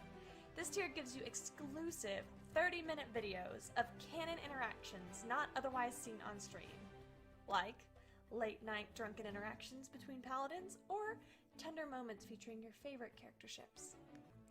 The Warm Fuzzies is super simple. It's everything I've listed so far, and also you get your name on stream after our weekly regular sessions. Every session. And our undying love. And finally, the most epic of all Patreon tiers. Drum roll, please. The Lore Master. This ultimate and final tier gets you first look access at all of the content going into our upcoming official Open for Adventure campaign setting. Lore, maps, monsters, items, dungeons, dragons. Go ahead, have a look around, make yourself at home, and consider becoming a patron to help us make this fantasy world a little bit closer to reality.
Oh, hi! My name is Express Love. I'm the Senmarian god of coffee. Did you know that in Senmaria, every cup of coffee is made with found familiar coffee beans? That's canon. In Senmaria, every cup of coffee is good coffee because it's made with love by Found Familiar. Did you know that every bag of Found Familiar coffee features artwork from incredible members of the tabletop gaming community? That's canon. Each blend and roast of Found Familiar coffee features cool D&D names like Thieves' Cant, Face Step, and Pact Magic.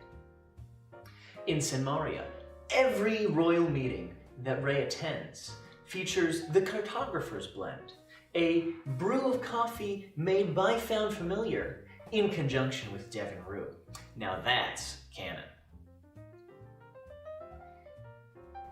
Found Familiar coffee.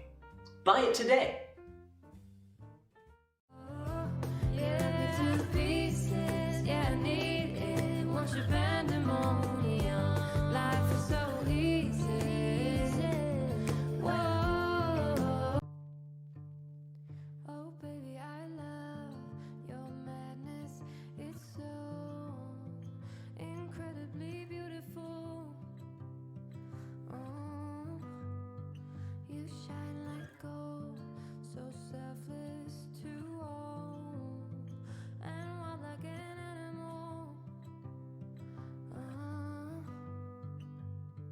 Some would say I'm insane in the right in a way, but I just love to play in your fun and your games. Always hungry for more, that's just how I was born. Take me somewhere I don't know, and give me your freedom. Whoa, you love me to pieces, yeah, I need it. Want your pandemonium, life is so easy. Whoa, you love me to pieces, yeah, I need it. Want your pandemonium.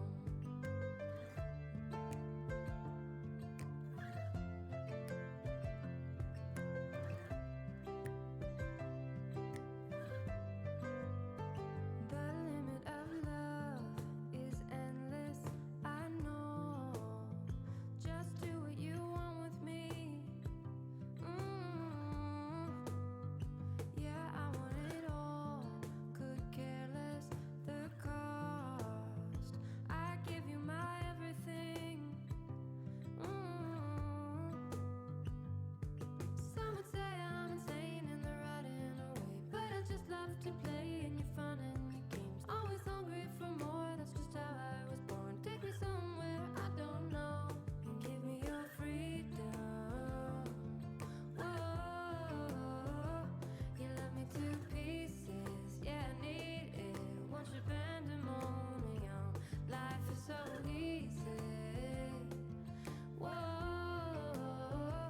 you love me to pieces, yeah, I need it. Want your pandemonium.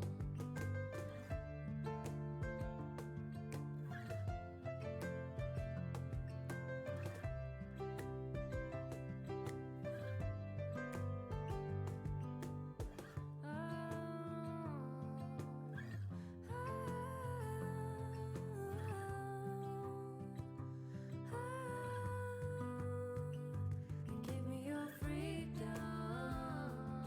Whoa, yeah, to pieces, yeah, I need it. Want your pandemonium, life is so easy. Whoa, you love me to pieces, yeah, I need it. Want your pandemonium. Oh, baby, I love your madness. It's so incredibly beautiful. You shine like gold, so selfless to all, and wild like an animal. Some would say I'm insane in the right in a way, but I just love to play in your fun and your games. Always hungry for more, that's just how I was born. Take me somewhere I don't know, and give me your freedom. Whoa, you love me to pieces, yeah, I need it. Want your pandemonium, life is so easy. Whoa, you love me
My doctor said the rash should And go we're- away. as oh long as my I keep- God, Bob! We're back. All right. So the first round goes through. Teams fall. Teams win and succeed. You all actually ended up having the fastest time. It looked like one of the other teams was going to tie with you, the 100 Hounds, but their animal kinship did not quite pan out as well as they wanted it to. Filthy dogs. The second round begins. You all are called out. And now, with the second round underway, this is a magical duel between the teams. You all will set the parameters between yourselves. We'll see just whose magic comes out on top. It's gonna be spell versus spell, so pick your power wisely. And as you all walk out, the feet of Vecna walk out from the other side of the ring. You see there's like a 30-foot area set up in the center where you're supposed to go for this. All right. So the announcer just said we set the rules basically, or Yeah, you set the parameters for how this is gonna go. okay. We'll say somebody briefed you on your way out. Essentially, the idea is that you all are going to determine how the match is going to be, whether it's a free-for-all, one-on-one, best of 4, or however you could come up with for it. Okay. Well, all right. Start the round off with a bang. Everybody surge. Woohoo! Are we surging randomly or when we get amongst each other? Oh no, 100% Yeah, the surge. guys. Okay. This is a surge. Oh, and it's when you. We'll say it's when you hit the center. Why not? They're within 30 feet of y'all. Nice. All right. Good God. Then, which one looks the most frail?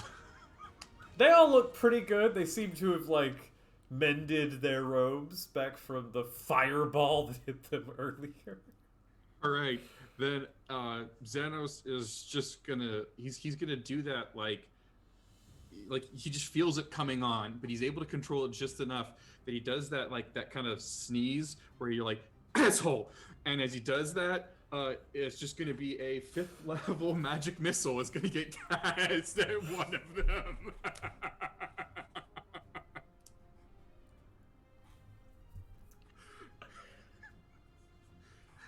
So I even Roll know- damage. Roll I don't damage. I don't even know what I think it's 5th level magic missile 6. does. I think it's 6d4 plus 6.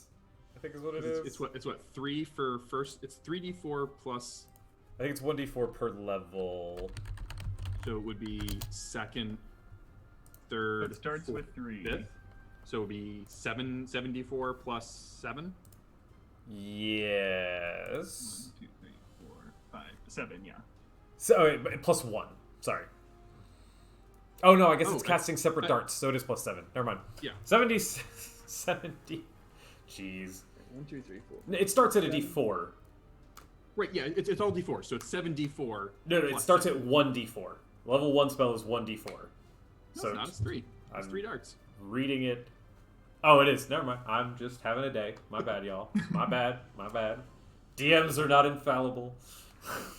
All right. So 24 points of force damage. Jeez. And I guess we're kicking this thing off. And you just hear the crowd scream, "Free for all!" What's everybody else's surge? Yeah, like let's get through that because y'all might just kill him in the surge. I'm afraid we may not hear the crowd yell "free for all," as silence is cast around us. Oh my god. Okay, so no verbal spells for a while. For 10 minutes. I do have a question. Is it me concentrating on it, or is it just automatically cast? It is you concentrating on it. Okay, then it may not last that long. Okay. We'll see. Okay. Maybe it will. We'll see how we do. We'll I see. think surge things last their duration. Oh. We'll say they last their duration. You don't have to concentrate on them, but you can end them if you want. Roll an Arcana check on your turn. We'll see how that Okay. goes. Great. Egdar, the marinated. I think is the last one you got. Yeah. Well, if they could hear me, they would hear the taunt of, "This is how I feel of you winning it." Oh! And pouring out of my mouth comes 62 plus 13, so 75 gold coins.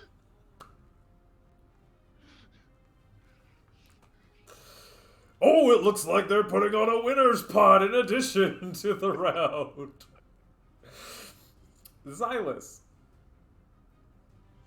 I'm going to be lucky enough to roll on the surge table every turn for a minute. No matter what. At the beginning of my turn, I Oh roll yeah, on the surge table I for a minute. forgot that's what it does. Yep. So. Let's have fun with this every turn. I need y'all to roll initiative now.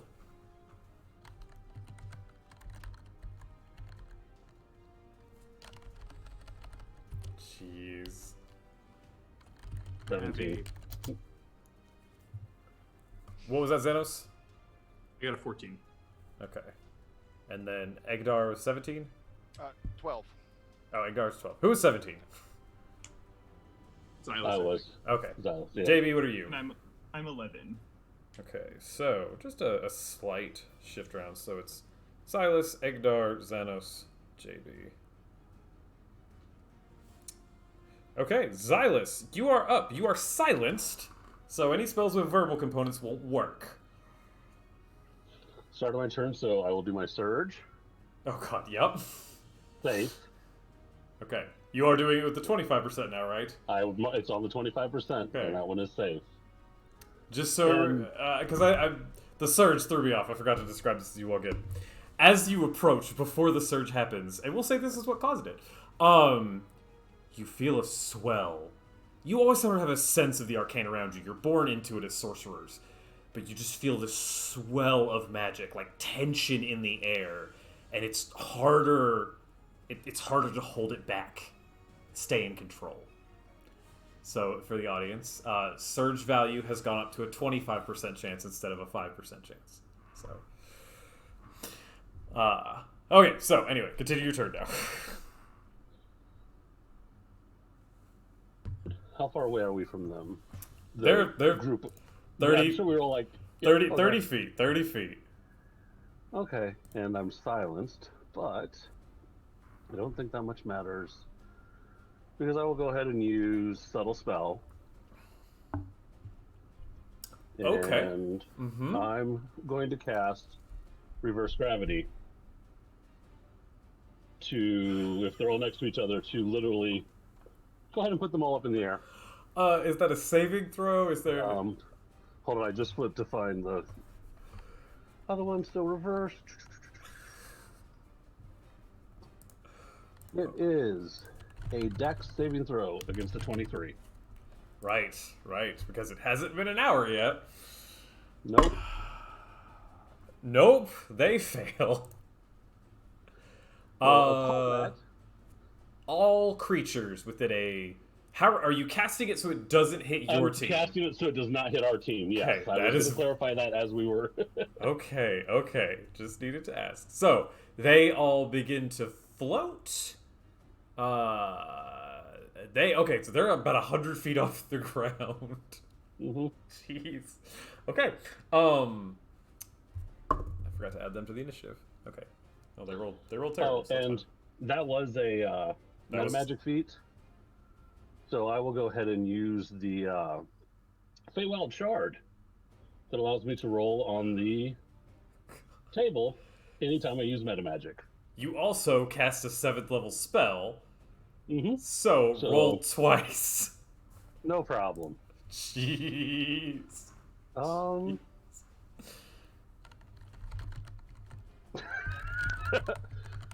go ahead and say, oof. God. Sorry, guys. All creatures within 60 feet must do a Constitution saving throw based on my spell DC. So 23. Oh. On fail, you're knocked prone. 28. Whoa. Okay. Yup. JB is unfazed. 19, so I'm prone.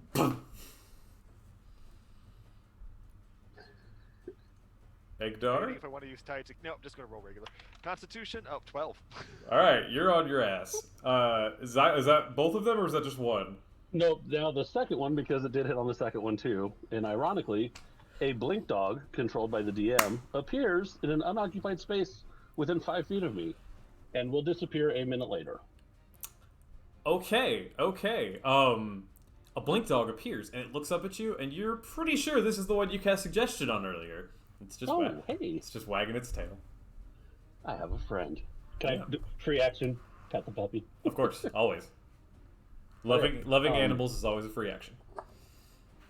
And with that, he's just kind of look up and smile and looking at the people hanging there. Okay. Egdar. You're muted. Yes, no, that's okay. I'm excited right now. Okay. Gotta look this up here because And you your gave us throne. money to buy these interesting items, and I had some really crazy thoughts because that's just what I do. Okay. You are prone, if you, as Mitch reminded us. That doesn't need to matter right now. How big is my portable hole? That is a terrifying question. Oh, it's only 6 feet in diameter. Oh. Wait, how big is my bag of devouring? I read No, these no. items and approved them a while ago. Jeez. Okay, we're gonna hold off. So they're floating up there, and they're 100 feet up. They are. Well, then I'm gonna have to activate my winged boots and fly up at least 30 feet. Okay. All right. Does that get me out of the silence at that point? Silence. How big is this cube of silence? Let's see. For the duration. No. Yes. Just. Yeah, oh, just okay. Mhm. Okay. So I'm 30 feet up.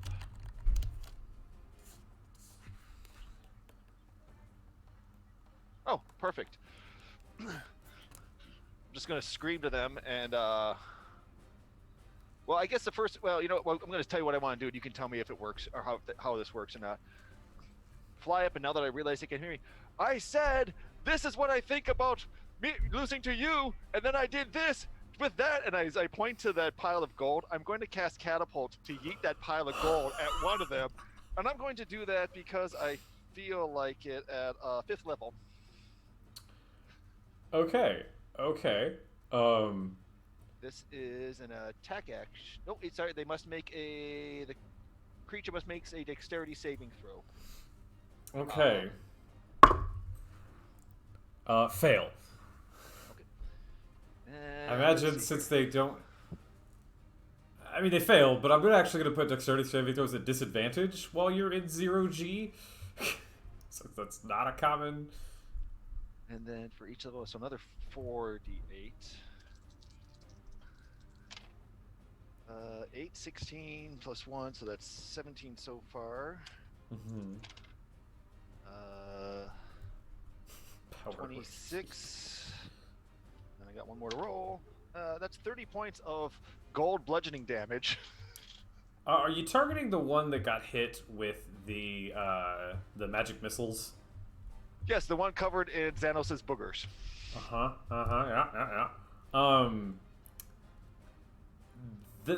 As like the coins, just kind of unconscious body floating.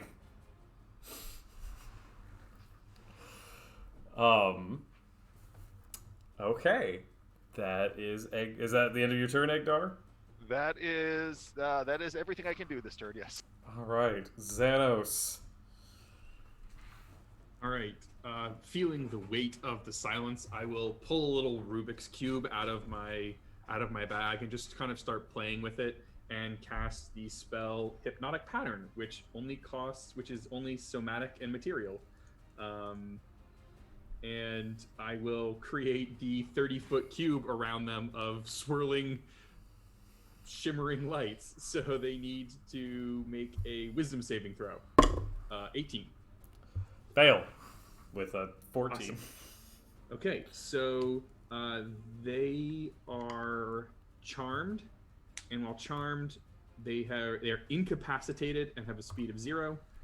And it ends for the creature if it takes any damage or if someone uses an action to shake the creature out of its stupor. So they're just kind of floating up there, high as balls. All right. Okay. JB. And let me. Sorry. Let me roll my surge. Yep. I'm safe. All right. JB. Cool. So I am. Oh, One second, I forgot to roll my surge with that, and of course something came up. You know what? I really like both these options a lot, so I'm just going to say that the even is the top one, the odd is the bottom one. Okay. Rolling a d4. I rolled a 1. Okay. My type becomes ooze. I gain the benefits of an ooze. Oh no, I forgot I added that. Yep. So, Egdar's half-orc form becomes kind of bluish translucent and seems to sort of wave a bit with motion. Egdar, you feel kind of weird. That doesn't list a time limit on it either. That just says it happens. Cool. Egdar the Ooze. Alright, well, that's gonna be fun if this character ever comes back. Okay, you're an ooze. We'll figure out what that means as we go. Okay, so now, JB, please. cool. So I am going to run and jump into the 0 gravity, trying to get up to them if I can. Yeah, you can choose to fail the saving throw, so Great. sure. As I'm passing them, I am going to cast on the strongest looking one. I'm So going to cast. they're all Sorry. dazed and incapacitated, kind of floating there. One is clearly unconscious. Well, and float may be a bad word because remember it's just reverse gravity, so they're literally like Yeah, so pinned you kind of to like 100-foot top floor, not really. yeah, Gotcha. So- Then land on the floor. hero pose. With a Yes, jetpack. hero pose, of course. On one of the ones, I need to plug in my computer, but I'll do that in a sec. Someone who looks the least damaged, I'm going Sure. to cast Booming Blade as an action, and then quicken spell Booming Blade again. I'm going to Great Weapons Master to do -5 to each of those, so it's already, assuming they hit, it will already be 38 damage before rolling damage, but we'll see if it I'm hits. pretty sure you have advantage on melee attacks versus incapacitated creatures. So Ooh, so I do. so roll the hits, and if they hit, they're considered crits. Wild. Okay. So that first one is already a 23, Hits. and then the second one is a nat 1, but it's advantage. So, and then the second attack, first one is 28, and then the other one is 21. And that Okay, is with the -5. they both hit. Delightful. So roll your ridiculous plus whatever crit attack is. Yes. I would love to. Thank you. So the first one is 41, Mm-hmm. and the second one is. Is that doubled? That is, yes. That's with the everything crit. doubled. Okay. Yeah. And the other one is. Ooh! Okay. 34, 43, 53. You take your axe and, in a fashion that would make your father proud, carve into this wizard.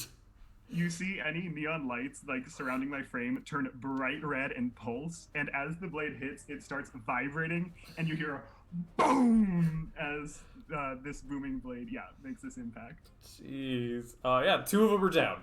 There's 2 left. I just imagine as you're swinging that, we're starting to hear the chords of like AC/DC Thunderstruck. Oh, 100%, yeah. Love it. Morgan. Hypnotic Pattern. Yes. Do they save only when they take damage? Correct. Or when somebody like tries to shake them awake or something like that. Okay. Let me double check. But I'm fairly certain.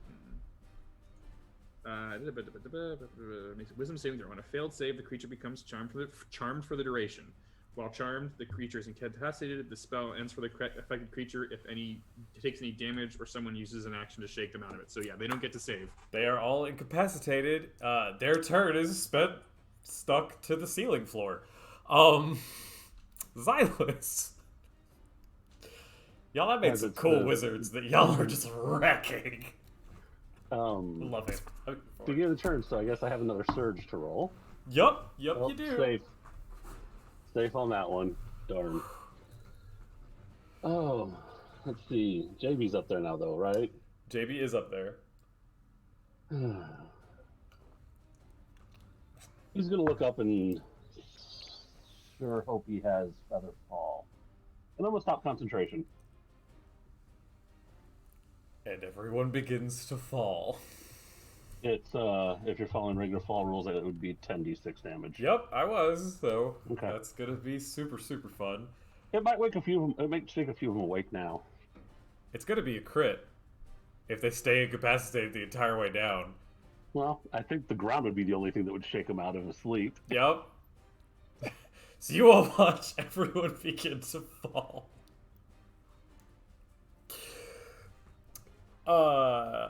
Anything else, Silas?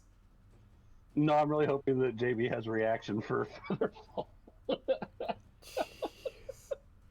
Not a reaction, but if I can get an action, I think I'll be okay. Yeah, you'd probably be fine. Egnar, it's your turn. So they're all falling now, huh? Yup. You just see them start, and all of them are listless. All of them are just going. We're in the same arena we were before. Yep. Giant size. What kind of do they put up new boundaries for us to work with, or is it just You're open? so in the center. It was like a 30-foot area that they set up, but there's no like boundaries. But ideally, you were supposed to stay in that 30-foot for the magic duels that were supposed to happen. Okay. So we got a 600-foot diameter.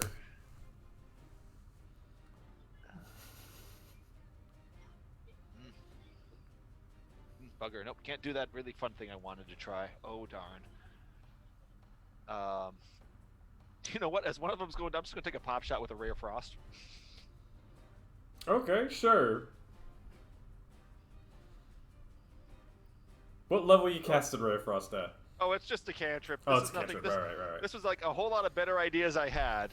But no, darn, can't do it. So I just hit an AC 18 on a falling object. You hit it. Go ahead and roll. Oh, where are we? We are at the 3d8 level of damage. Nice. So Morgan, it can make the save now, right? Or does it end? It ends. Okay. So this one is awake. It takes 10 points of frost damage. And as they're careening towards the earth, you see one of them like start like trying, like panicking and trying to right themselves in the air. Is that the end of your turn? Now they're on the ground, I'm gonna make my movement to go down low to get back on the ground since I was flying. And, Fair. Yep. Okay. And yeah, that's it. Xanos.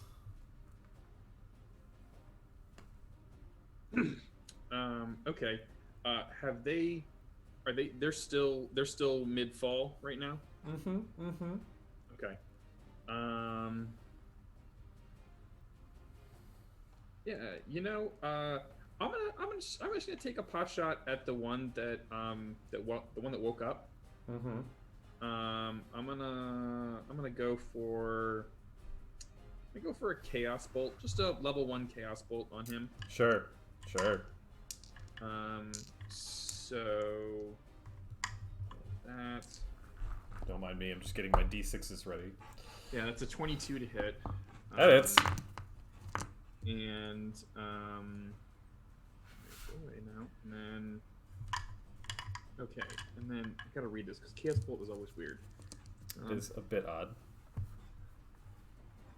Oh, almost a sneeze. Not quite. Okay. Make a range attack on a hit. The target takes 2d8 plus 1d6. Choose one of the d8s. The number rolled on that die determines the attack's damage type as shown below. Okay. So, the damage type will be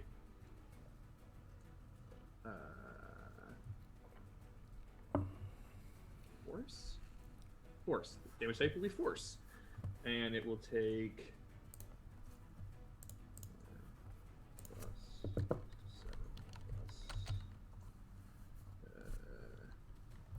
plus 8 points of force damage. Okay. Okay. Just as it's trying to correct itself, just poof! Just another shot right in the kidney. Safe again. Oh, jeez. Is that the end of your turn? I will casually stroll towards about where they're going to land,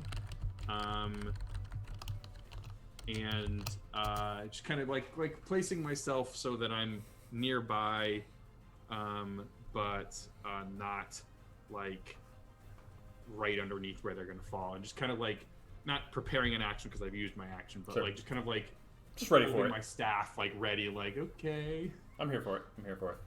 All right. That brings us to JB.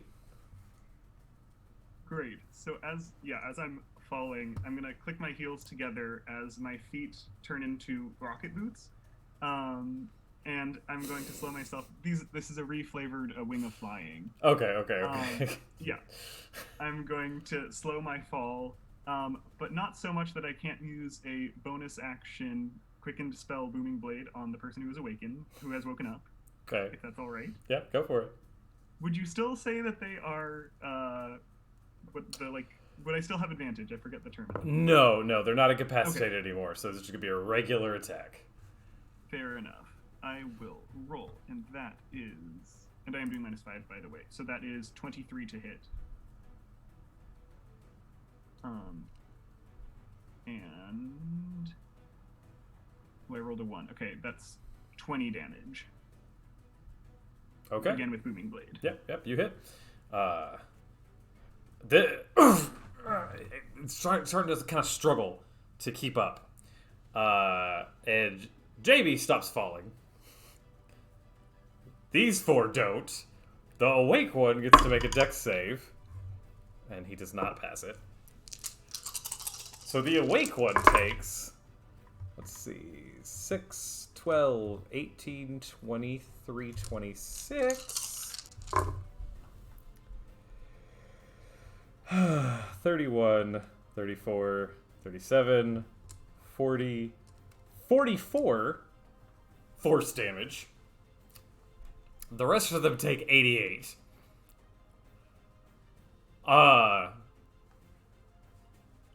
Clerics rush out into the center. Revivifies are cast, and the team has been thoroughly defeated. I want to go to the leader, the one that was taunting us earlier. Who is at the moment dead. That's okay, it doesn't matter. Ha ha ha, we stop you. Ha ha ha ha. And just kind of walk away high stepping it the entire time. Well, before you walk away, everybody surge. Oh, these poor clerics. Oh.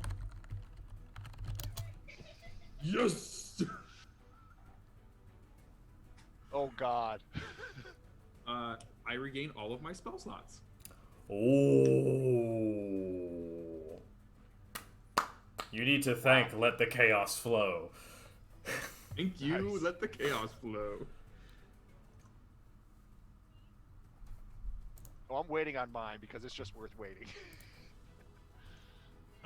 For about 6 seconds, I become particularly squishy. What does that Double mean? damage. Yes, mechanically double damage till the end of my next turn, but Okay. sorry, not a particularly interesting one right now. You're fine. I disappear. I am off to the astral plane until the end of my next turn. Oh god. Okay. So you reappear. Yeah, it's not permanent. No, it's not permanent. Oh, God. I'm like, hey, vacation, cool. I would hate to have disqualified y'all. The music begins to play on my behavior. The music can be heard by all creatures within 60 feet and lasts for 1 hour. I am walking around with the theme for the A-Team playing. Oh my god, okay. Wonderful. So that happens. And they were called what were they called? Vecna's something or other? The foot of Vecna. Oh, the foot of Vecna. Okay. Yeah. Okay. Yeah. Gotcha. But just as by the way, cleric, JB, yeah, go ahead. while the clerics are walking up, JB is going, "Yeah, that's right. He's still like pulsing red. Yeah, that's right. We pummeled you. You didn't even stand a chance. You know how much damage I took? Zero." One of them's gonna cast calm emotion on you. Yeah. Metaphorically breathe in. Metaphorically breathe out. Because you have neither lungs nor respiratory system.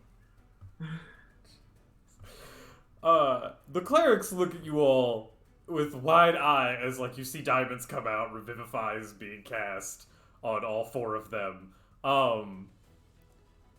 And they just are just very confused. Everyone, breath comes back into lungs, and the foot of Vecna is as the hand thoroughly removed. Well, in an upset that I've never seen in this fine tourney, the Unstoppables live up to their name. Can they make it? We'll see who their challenger is in the final round. The final round continue, or the games continue. This round takes a little longer than the first one. It only took a couple of minutes. About 30 minutes goes by. Xylus, you feel the enchantment of charisma fade from you. And unfortunately, the Blink Dog goes back to the Feywild. Didn't end up having a lot to do.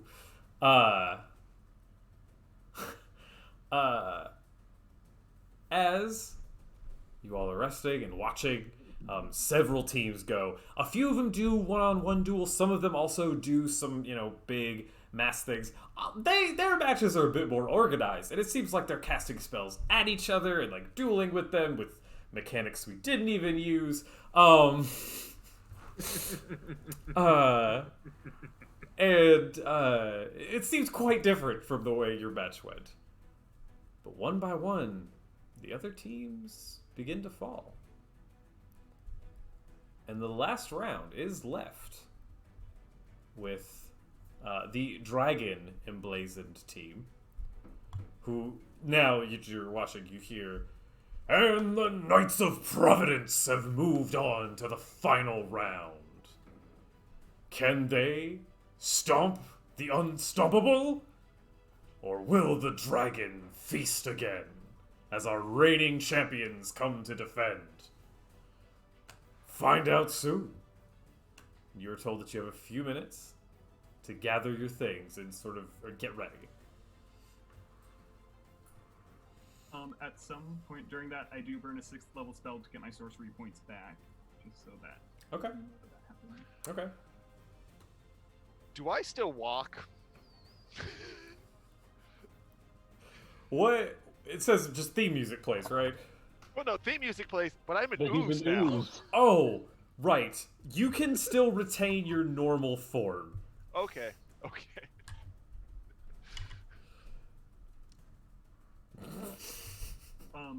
I say, right, team, do we want to do a quick strategy talk? Just really fast. Just, if anyone has something that incentivizes people to move, that would be perhaps a good thing to do when I get in on them. Just keep that in mind. My axe. It is not good when people move after being hit by my axe, let's just say. Okay. Yes. I have a spell that can also work with this. We could double up on somebody.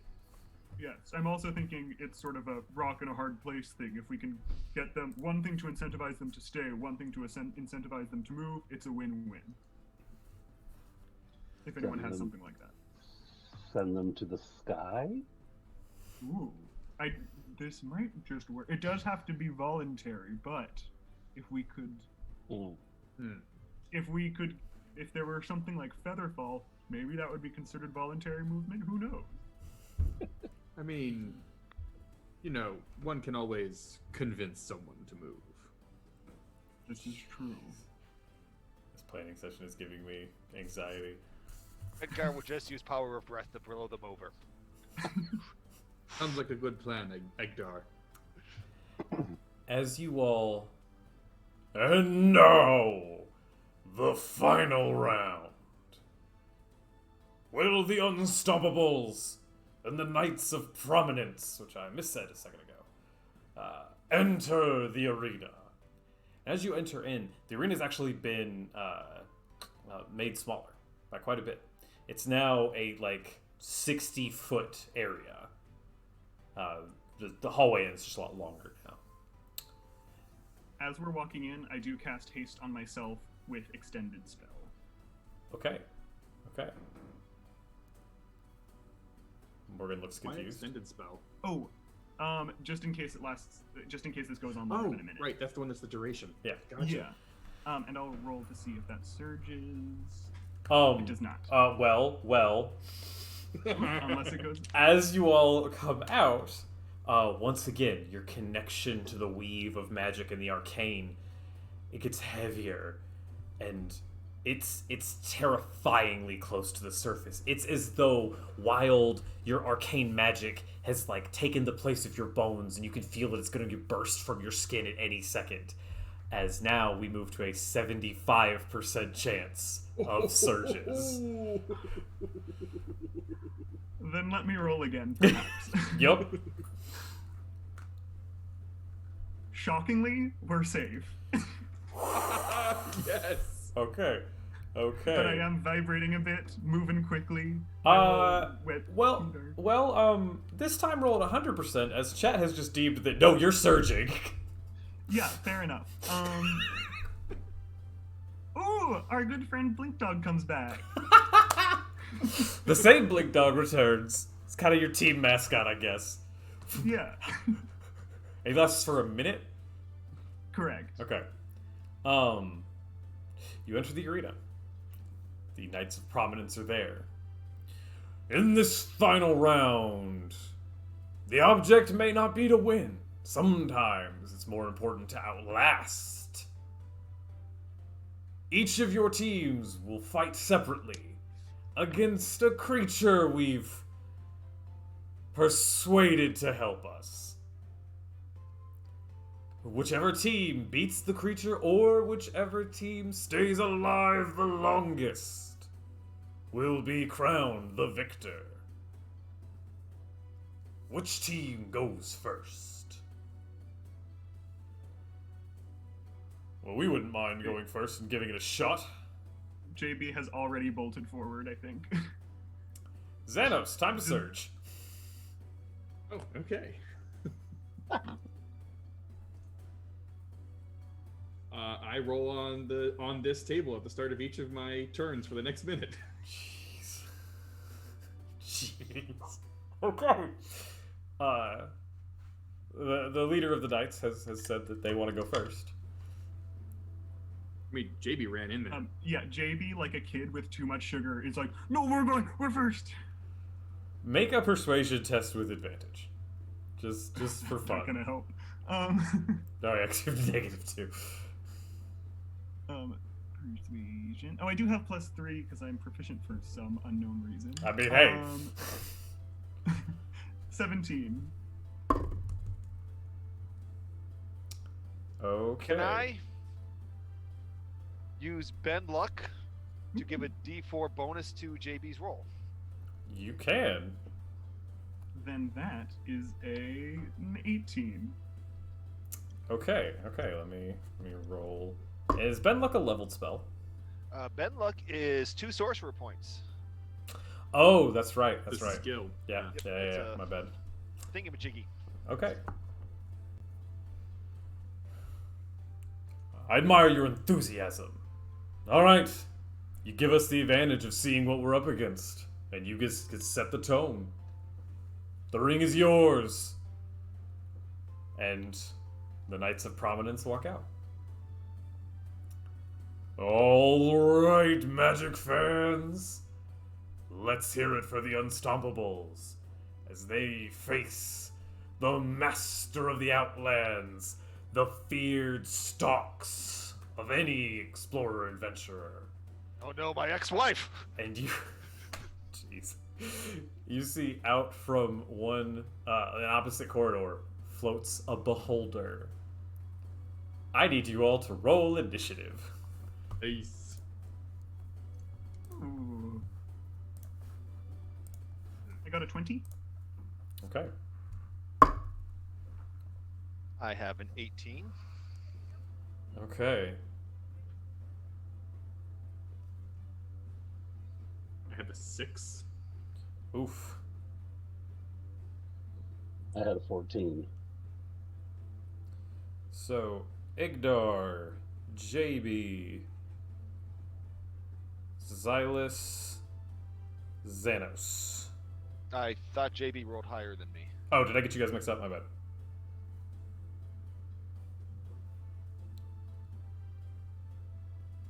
Okay. All right.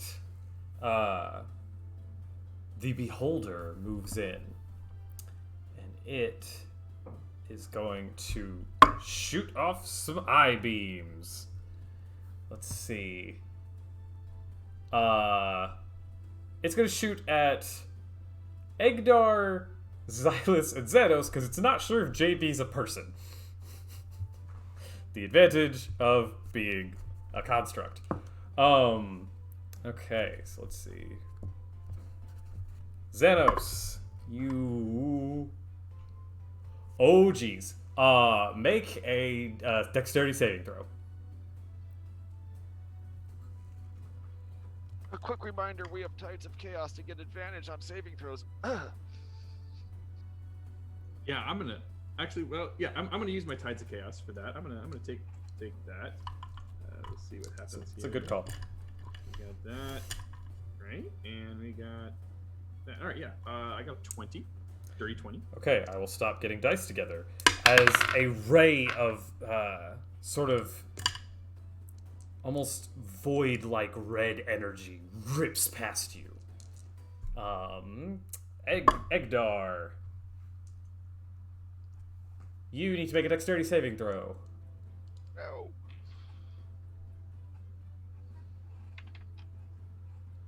12. Okay, you are slowed.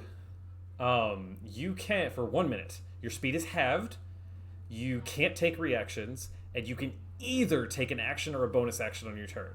You can repeat the saving throw at the end of each of your turns. Okay? And Xylus, you need to make a dexterity saving throw. Dex will be 16 on the dice, plus the 4 will be a dirty 20. Okay. A sort of like greenish gray ray blows past you, but you manage to avoid it. As one of you managed to avoid being petrified, and the other managed to avoid a death ray. Yup. As a note, it's looking at you. So there's an anti-magic cone. So you'll need to move out of its cone to be able to cast spells. Question. Yeah. How does that work with our searches? Sir, we'll see. And we're going to see right now, because Bob is searching. And it happens anyway. Oh boy. Alright, let's see what happens.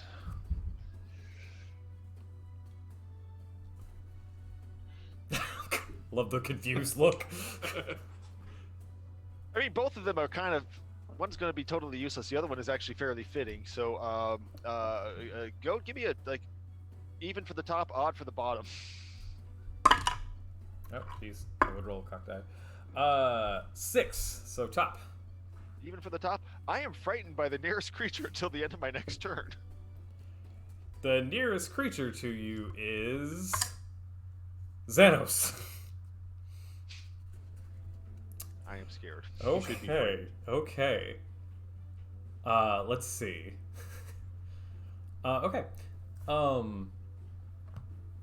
That makes it JB's turn. Okay. Has it been an hour since the previous? My question is about my wings of flying, free flavor. They're still good. Great. I'm going to fly. I have 60 feet with these, so I'm going to fly and try to get above the beholder, assuming that magic items work. Or is it entirely Nope. no magic whatsoever? Magic doesn't seem to work, but surging seems to work. puzzling. Love this. So then I'm going to move out of the vicinity as much as... Do I see where it is, or do I just know? You can't see where it is, but since magic is so innate to the sorcerer, I'm going to say that you'll know when you exit the zone. Great. Then I'm going to move 30 feet parallel Okay. to that until I feel that I am... Or I guess, no. 45-degree angle, so I'm moving closer somewhat in one direction. Okay, sure. Yeah, no, you get outside the cone. Great. And then I'm going to use... The wings have a higher... Or the boots have a higher or movement speed, so if I am within... Great. Sure. So I'm going to get within melee range if possible. Outside of the cone. So like on the back side or side. Yeah, you get to the side, we'll say. Great. Then I am going to attack once with Booming Blade, twice with Booming Blade as a bonus action, and once with just the hasted action with just the straight up axe. I'm taking -5 to all of these. Roll twice on the surge table. I know they're cantrips. Great. We're going to be rolling a lot then. Okay. Surge. Ooh, here we go. Okay.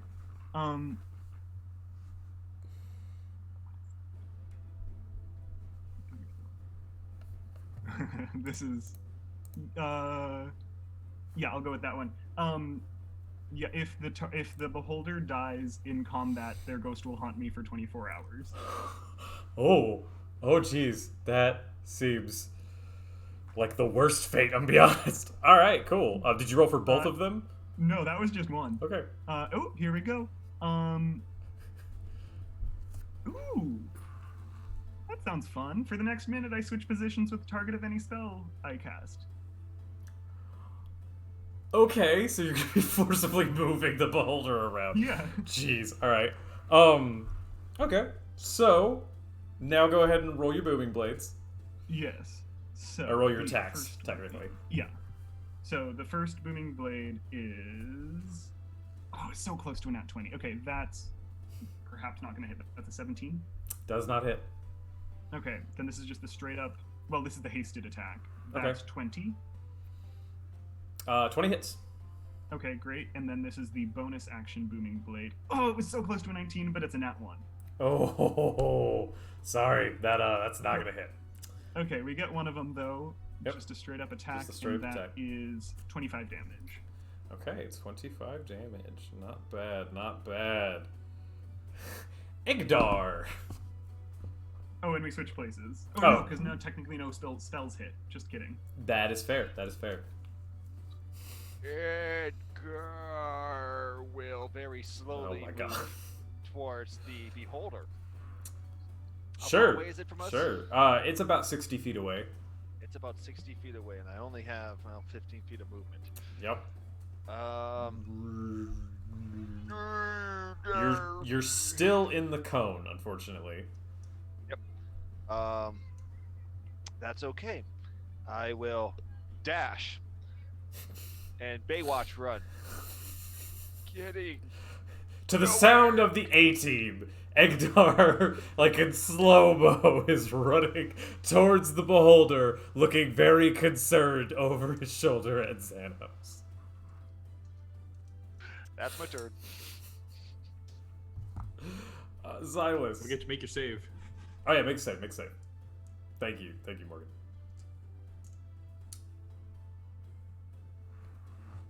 Well, I'm gonna have to roll on that table because, well, no, I didn't say I was gonna do it beforehand, so never mind. I can't retract that. What was this? A dex save? Mm-hmm. It's only a 13. Fortunately, you're still slow. Okay, Xylus, it's your turn. I'm gonna go opposite direction that JB went Okay, sure. to try and get out of the cone to force this to look in multiple directions, which I know, yes, they have lots of eyes, I know. Well, only the one does the cone. But the main so, eye yeah. is the one I'm concerned about. Yeah. Hoping with my 30, I can get out of, or sense that I'm out of it. Sure. Okay. Oh, dang it. I meant to do something, don't worry about it. I forgot. You can. I can wait. It has a legendary action. Do it. Okay. It's gonna shoot an eye stalk Chaos. at JB because what the Yeah, heck? checks out. What the heck, dude?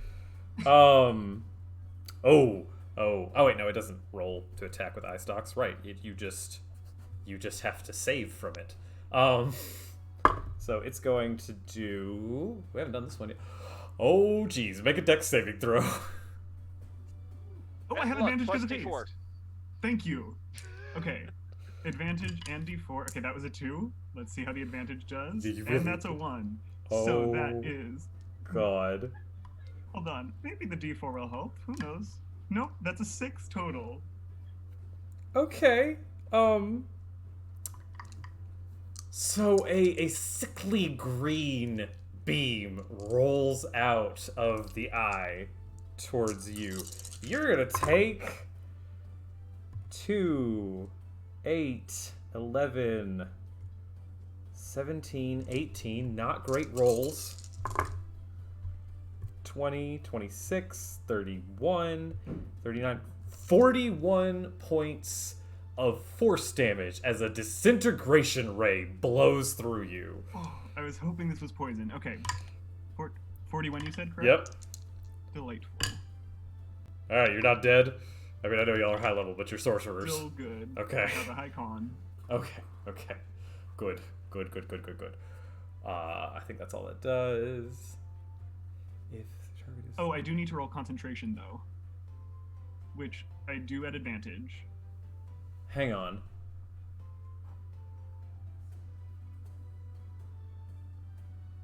Oh. Oh, okay.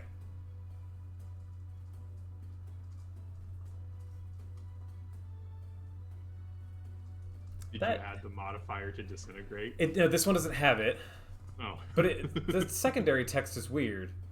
So it's if a target creature must succeed on a DC 16 saving throw or take 10d8 force damage. If this reduces it to 0, it becomes a pile of dust. Normal. And then it says if the target is a large or smaller... Oh, non-magical object. Okay, never mind. You are indeed a magical object.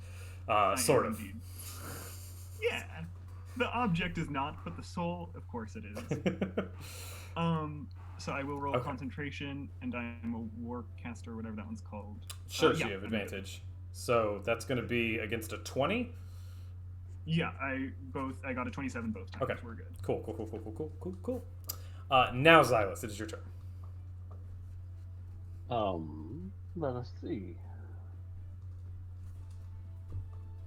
Xylus is going to look at the beholder, hoping that one of the eyes is looking at him. Not the main eye, of course, now, but at least one of the little squiggly ones is. And he's just going to say, smile, and cast banishment.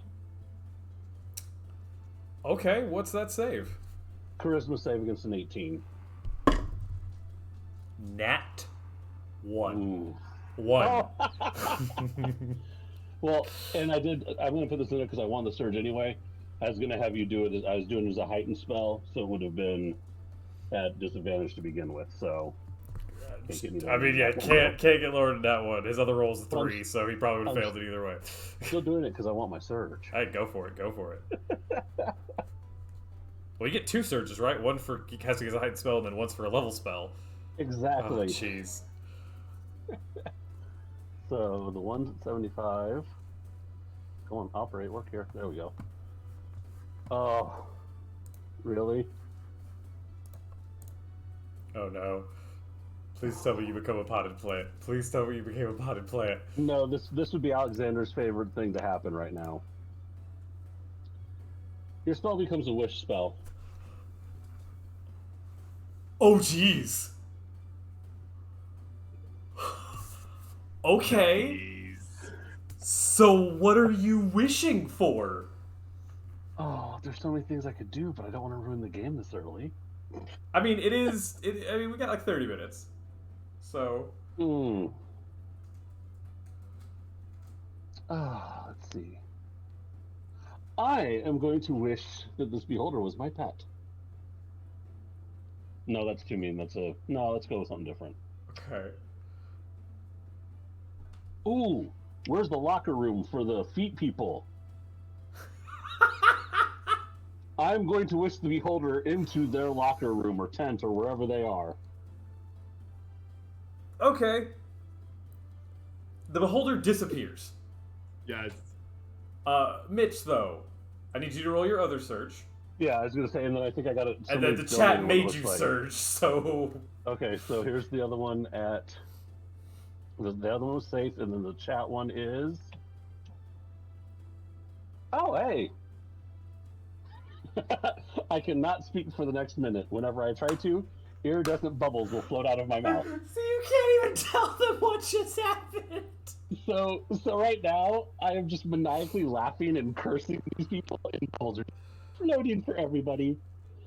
Just angry ENT, just screaming curses that no one can hear because they're just bubbles everywhere.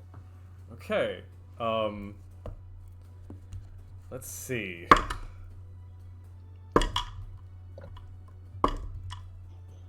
Interesting. Okay. Xylus? Or sorry,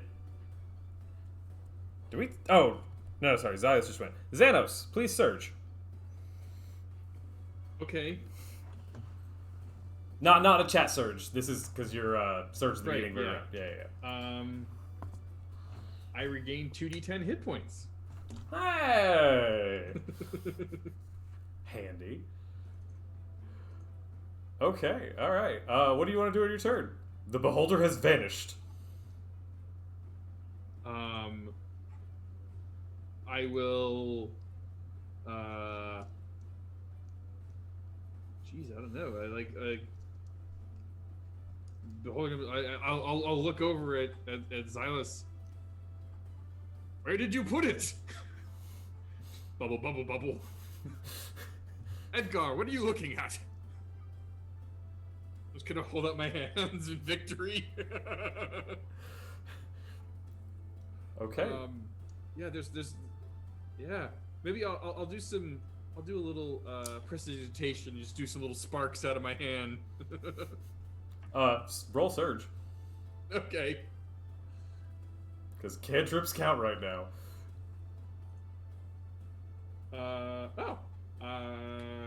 I cast levitate on myself, so I start to float into the air some. It's a grand display. The crowd is going nuts. What's this? We'll have to determine whether or not this is some wily trick, or maybe the Unstoppables have done the unthinkable and beat it in 6 seconds. A couple of... We'll say a round goes by, so here in a second, Zydos will have you roll again. Okay. But you all do hear shouting. You hear, oh, we're getting reports. The Beholder's in the locker room? I don't know how this ended up, folks, but it seems like it's dueling it out with the teams that were in there for a rest. We're gonna try to corral it back into the arena. Bear with us for a moment. JB says, guys, if we get in the locker room, we'll have so many allies to help us out. If we beat it in, they didn't say we had to beat it in here, and we'll have all the teams helping us out. I don't think they'll help us. I don't think they're going to be our I mean, friends it's between after that this. and literal death from a beholder, so it feels like they don't have a ton of choice, right? I mean, I'm fine with them dying to a beholder and then us killing the beholder. What do you think, Silas? Oh my god. Xylus tries to attack and just bubbles still floating and popping out. You know what? I'm gonna actually, like, if it's possible, I would like to cast tongues on myself to see if I can understand his bubbles. Sure. First, make your beginning of the turn surge. Okay, sure. Surge.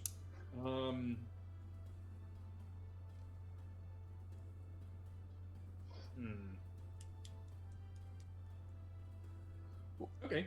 Technically, though, I don't think you get anything because it says do not. Cannot speak. Sorry. No, yeah, I know I'm not going to get anything, Okay. but He's just trying to cause another I'm magic just doing surge. it because. With you. So my spell ricochets off of my target and also hits another random target within 30 feet. So we're gonna say that happens to your next spell you cast. Okay, which would be tongues. Yep. So me and we'll say let me roll a d4 real quick. Say me and Xylus now have tongues cast on us, and I'm just like bubble bubble bubble bubble bubble. I'm saying bubble. The response. Okay. I'm not quite catching it. You could speak any language of bubbles, Xylus, right now. Um, okay. How long does the bubble thing last?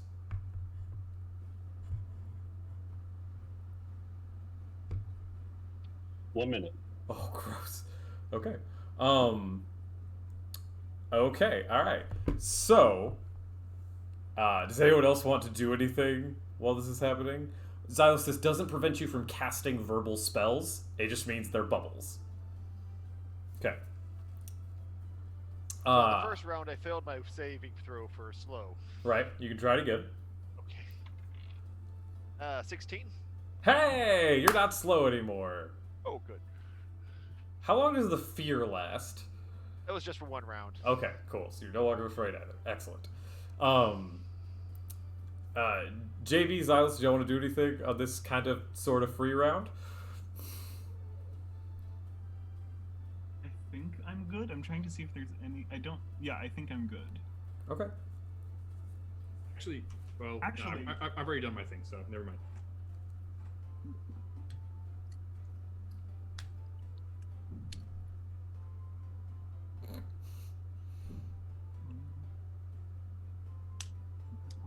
Unless it's okay, because I've got one other thing I would like to do if possible. Is it a bonus action because you used your action to cast tongues? I could quicken it. Okay, let's JB do whatever Yeah. they're wanting to do, and then we'll bounce back. Yeah, sorry, I had to change headphones. You're good. Happens. So I am going to do. I know what entryway it's going to be coming from, right? You assume, yeah, since because the announcer said it's in the locker room. So you assume it's going to come from behind you, but you're not 100% sure.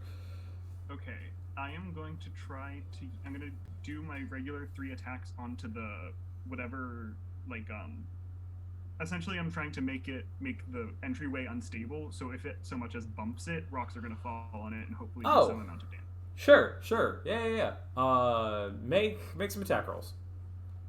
Cool. I won't do the -5 because I don't think that's necessary, but I will do Booming Blade. Roll search. Oh yeah. Should I do that first or after? I'll do that first, right? Yeah. Okay. So the first one is I become invisible. So, but it's until I cast a spell. So to be your next spell.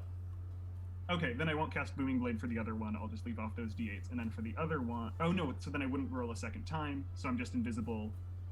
So the Booming Blade attack booms, and I go invisible, and then I'll do 2 regular attacks. Sure. So the first one is 16 to hit the wall. Okay, yep, you hit. Cool. The second one is also 16, and the third one is 29. Okay, cool. I'll take that into account, and you don't need to roll damage. I can't do the third one, actually, because the third one is a quickened spell, and since I'm not casting a spell... Right. So it's just 16 and 16. Okay, cool. I will take that into consideration when the thing returns. Xanos, you wanted to quicken something? Yeah, I will quicken spell and kind of levitating about 10 feet in the air, like sparks flying on my hands. I'm just gonna kind of start doing a little dance and then do a couple hip thrusts. And with that, I'm going to cast Bless on myself and Egdar and Xylus because I can't see JB anymore. And so yes, we are now blessed because I have the Fey touched ability. That's where I got my wild magic surge from. It was a satyr. Love it. Go ahead and roll surge because cantrips. Oh, it's a first level spell. So. Oh, okay. Oh, that's right. I'm thinking of guidance. Let's see here. Nice. I also get theme music. So we've got the A team going with Egdar, and I've got some really bad porn music as I'm casting Bless. Oh, wow. Jeez. I'm devastated that it's not magical Mr. Mistopheles. Just putting that out there. Okay. Xylus, did you want to do anything? No, Xylus thinks this is over now, though. You know, who cares? Beholder's out there. He's outside the ring. We Sure. win. Sure. And so we had to kill him. It just said, be done with him. So, Ladies and gentlemen, welcome back from the Outer Realms, the Beholder. And it comes back out looking kind of worse for wear. Not so great, not so great. Quick question. Yeah. Do I get an opportunity attack as it passes me? Because I'm right over the entryway where it would have entered. As it approaches, its cone is big enough where it dispels your invisibility. So it does Okay, see you, so it will just stop where you are. Okay. And it will I be... also am falling because I was flying over there. So I Oh. land, I guess, on top of its eye that's projecting the anti-magic field. Sure. Well, no, because you would have fallen before it got there. So because Okay, gotcha. it's a huge cone. Just Gotcha, in okay. close range, it's easier to get out of. So you fall. It's not that far of a distance, so you don't worry about damage. The Beholder's going to launch some eye stalks at JB this time. And we'll roll random for the other ones. Let's see, that's Xanos and Egdar. All right. So, Xanos, you need you to make a dexterity saving throw. Egdar, I need you to make a wisdom saving throw. And JB, I need you to make a dexterity saving throw. Xanos, what'd you get? 23. Okay. A similar ray that hit Egdar last time streaks past you, but you managed to evade it. Egdar? I am using Tides of Chaos to get advantage. Okay. You said Wisdom? Uh-huh. 16. Meet it. Okay. A pinkish purple ray fires past you. And JB. Hold on, there's 17. a surge that goes with mine, too. There is? There is. Because I use Tides of Chaos causes a Oh. surge. Oh. Okay.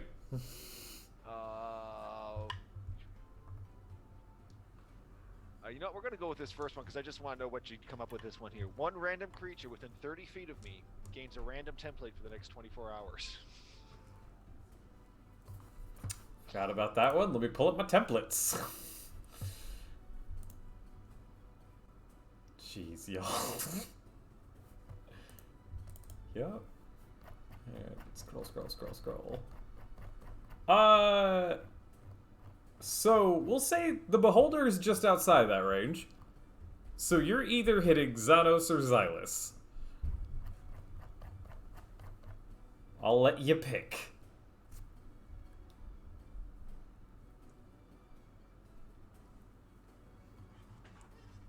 Sorry, I was in that area of silence there. It's going to be Xylus. Okay, Xylus.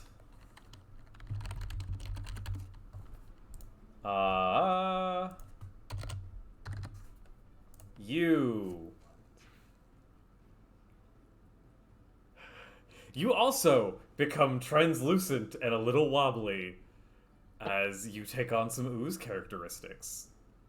okay, then. We'll see what that means if it comes up. Okay. JB, what was your saving throw?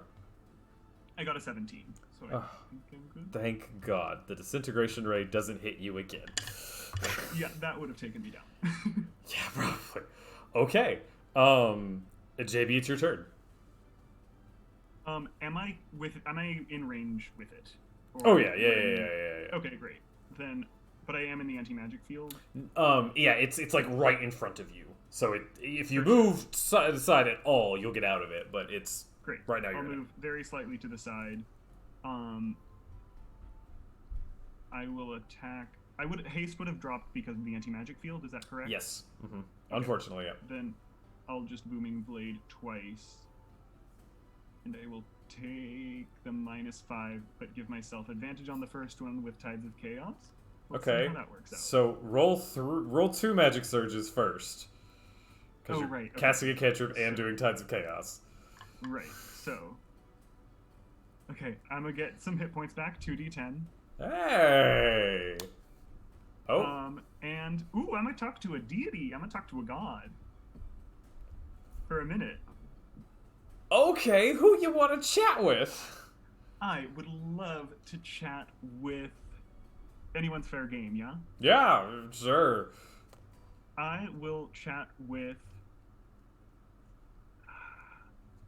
Who would be down to help us? Loki, I feel like, would be down to help us, maybe. Okay, sure. Word of warning, you just are going to have a chat with the god, and I just got hit with a surge. Yeah, I was about to So, trigger please. yours. Okay. Yep.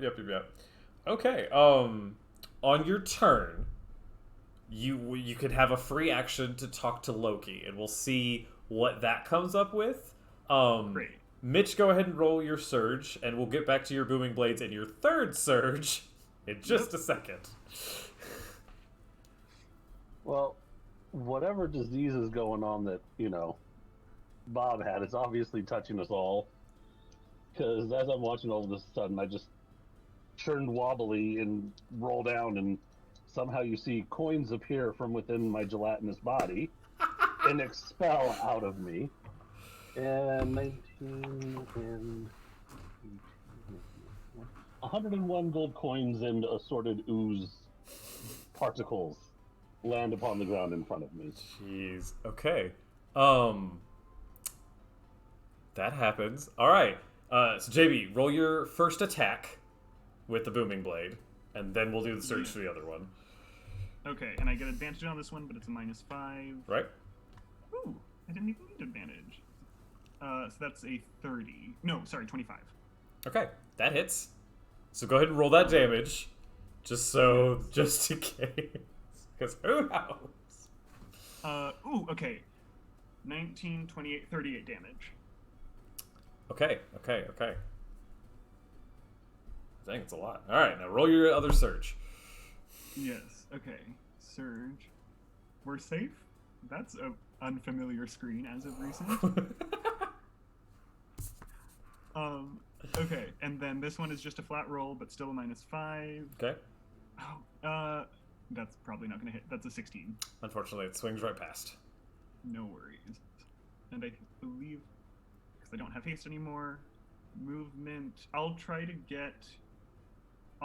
move away from the group so that if the magic eye is looking at me, then it's not looking at anyone else. Is there a way to do that? Sure. So you did have to use half your movement to stand up, because you were prone For sure. when you fell, So and just then you 15 feet. kind of moved 5 Trying feet to- to get out of the cone, so you can move Yeah. 10 further feet off to the side. Yeah, I'm more worried about angles as opposed to distance. So just at a point where the cone would hit, like standing up against the wall, essentially. Sure. So if it's looking Yeah. at me, it's I gotcha. just me. Cool. So as a reaction, the beholder just bites you. 22 to hit. That does hit. Okay. Wait, do I get a thing for that? Not a ton of damage. Yeah, 8 piercing damage. Okay, we're Yeah, good. not a ton.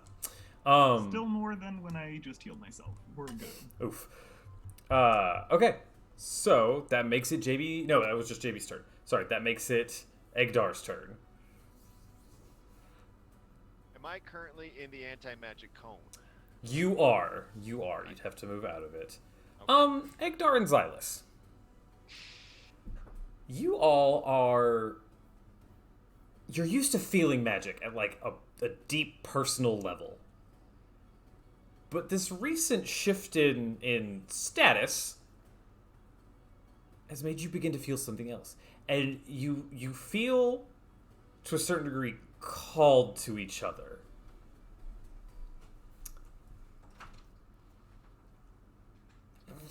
Just not required to do anything. I'm just letting you know. There is a calling for you two to join hands.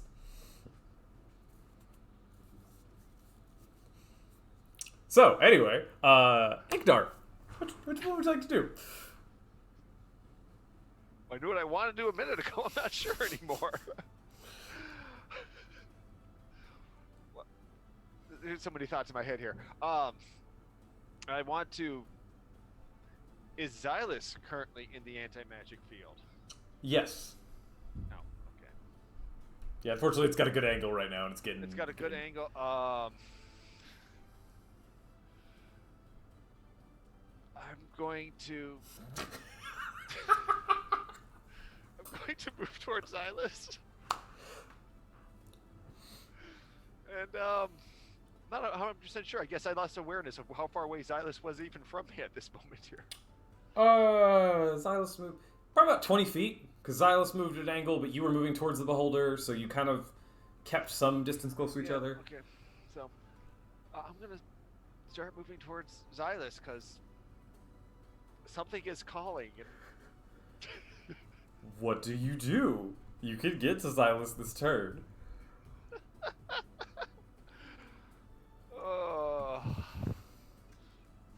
Plop. Xylus, do you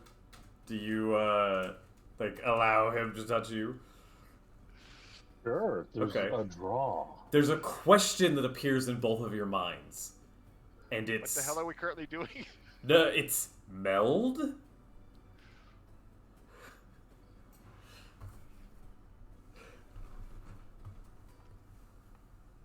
Is it asking for an answer? It's sort of this like is like you have the feeling you could become one, a large entity.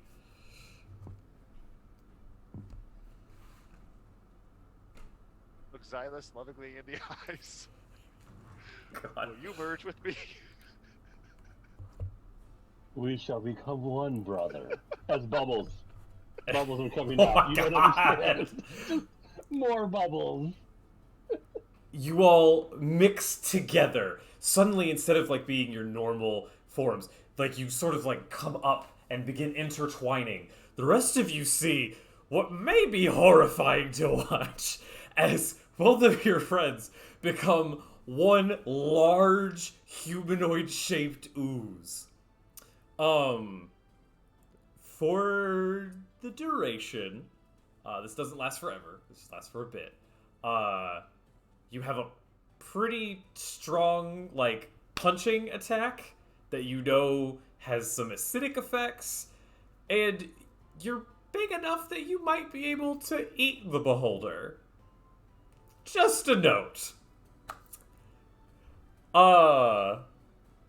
So, Egdar and Xylus, because actually you two are right after each other in the initiative order, will say it is now your joint turn. What would you two like to do? You can still cast your sorcerer spells. I think we both know what we want to do. We do. Absolutely. Shall we? Shall we, Egdar? Without question. Eat the beholder.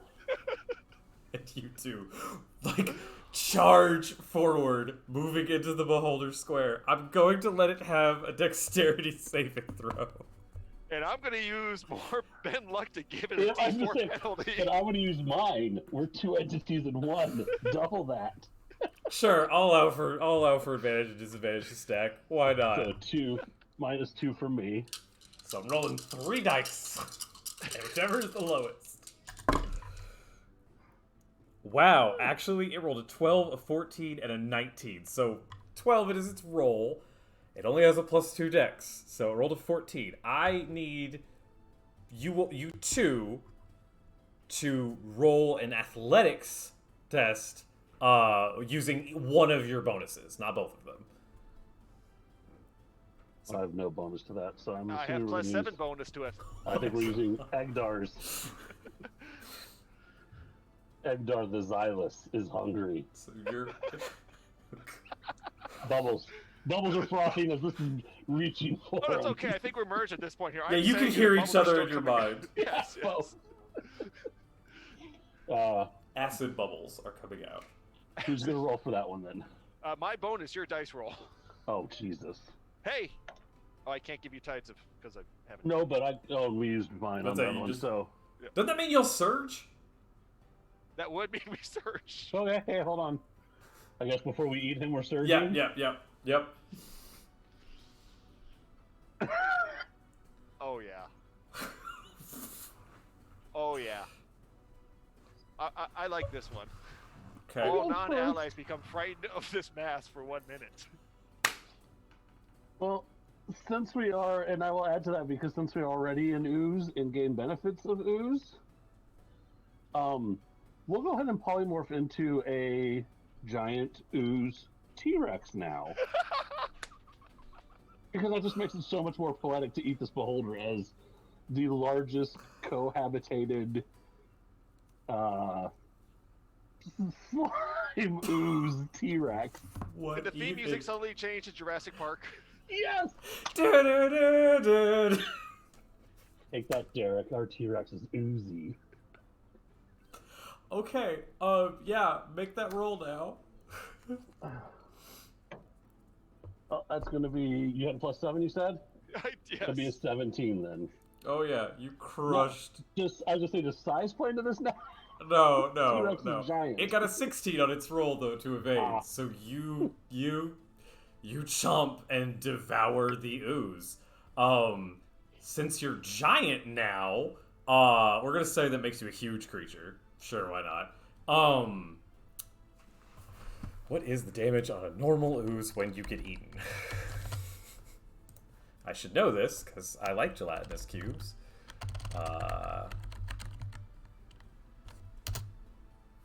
Gelatinous cube. Let's see. Engulf creatures take 3d6. Y'all are significantly higher. I'm going to say it's 10d8. Seem fair? Sounds fair. Sure. Alright. That's a ton of acid damage, and beholders have no resistance to any kind of damage because of their cone. So, oh, y'all can roll it, I guess, if you want, or I can roll it. Either way. Go for it. You sound like you're already rolling them. Got the dice in front of you, go for it. I did start. Okay, so 7, 13, dear God, 21, 26, 31, ton of damage. 38, 47, 54, 60, 68. So close, y'all. So close. 68 points of damage.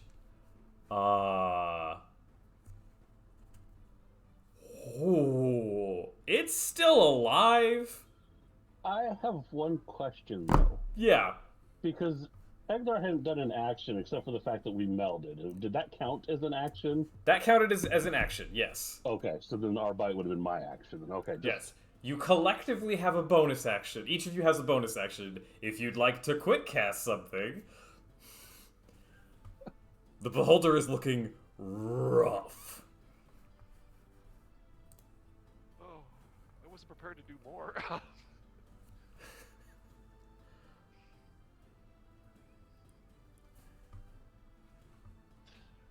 So when you say we each have a bonus action, exactly? You Like what we each. can- You Okay. can each. How I'm gonna rule it for if this lasts another turn is you guys have one action, 2 bonus actions, and a move action, just so y'all can still do some silly things. But I have a feeling it's not going to matter.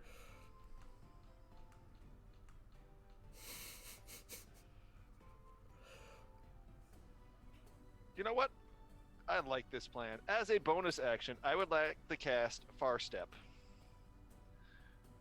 to teleport 60 feet straight up, so we can do a flying elbow T-Rex drop back down on this beholder. Okay, roll your surge. Surge. Oh, well, that's kind of what I'm doing right now. I push all loose objects and creatures within 30 feet away an additional 10 feet. That's not gonna matter. Okay. Okay.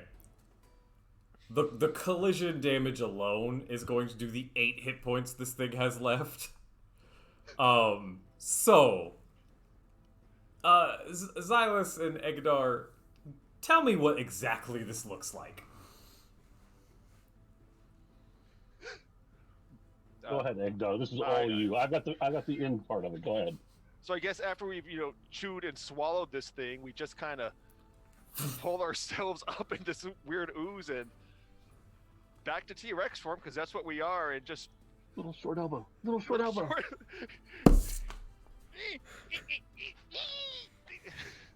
tiny little elbow out driving from the heavens as it. Oh my god. I can't do this. I think when we hit, there's probably a little splash of ooze goo as we kind of just jump up Reform. Sure. and then just stand there in our T-Rex form and just in perfect form give it that good old T-Rex roar sound. Bubbles come out. Mitch, do you want to add to this? That's I was gonna say at the end of Jurassic Park, that yell when the banner falls, just add all these bubbles spewing like a freaking bubble truck going. Ladies and gentlemen, I do not know what has happened, but in 18 seconds, this team has managed to form an ooze T-Rex and take down this boulder. The Knights of Providence are gonna have a whole lot of challenge defeating this one. You all are free to head back to the locker room. While we're heading back, I do in my head say, hey there, it's me. We've been sowing a lot of chaos in a way I feel like you'd approve of, Loki, and I was gonna ask for your help in our match, but if you could sow some negative chaos for our opponents, just in the way that you do, that would be, if you're down. I mean, I don't know if you're busy right now. Just we've been sowing a ton of chaos. I feel like we've been doing your work to some degree. Roll persuasion with advantage. Oh, with my -2. Okay. Oh, it's +3 actually. Plus 'cause I three. have- okay. It's plus 3. Not horrifying. Oh! Okay, 15 for the first one. 16 for the second one. 21. I thought it was plus 3. +3, you're right, 22. Okay. Okay. No, sorry, I rolled a 16, +3 was a 19. Okay. Thank you.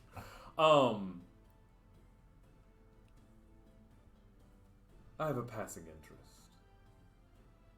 And that's all you hear.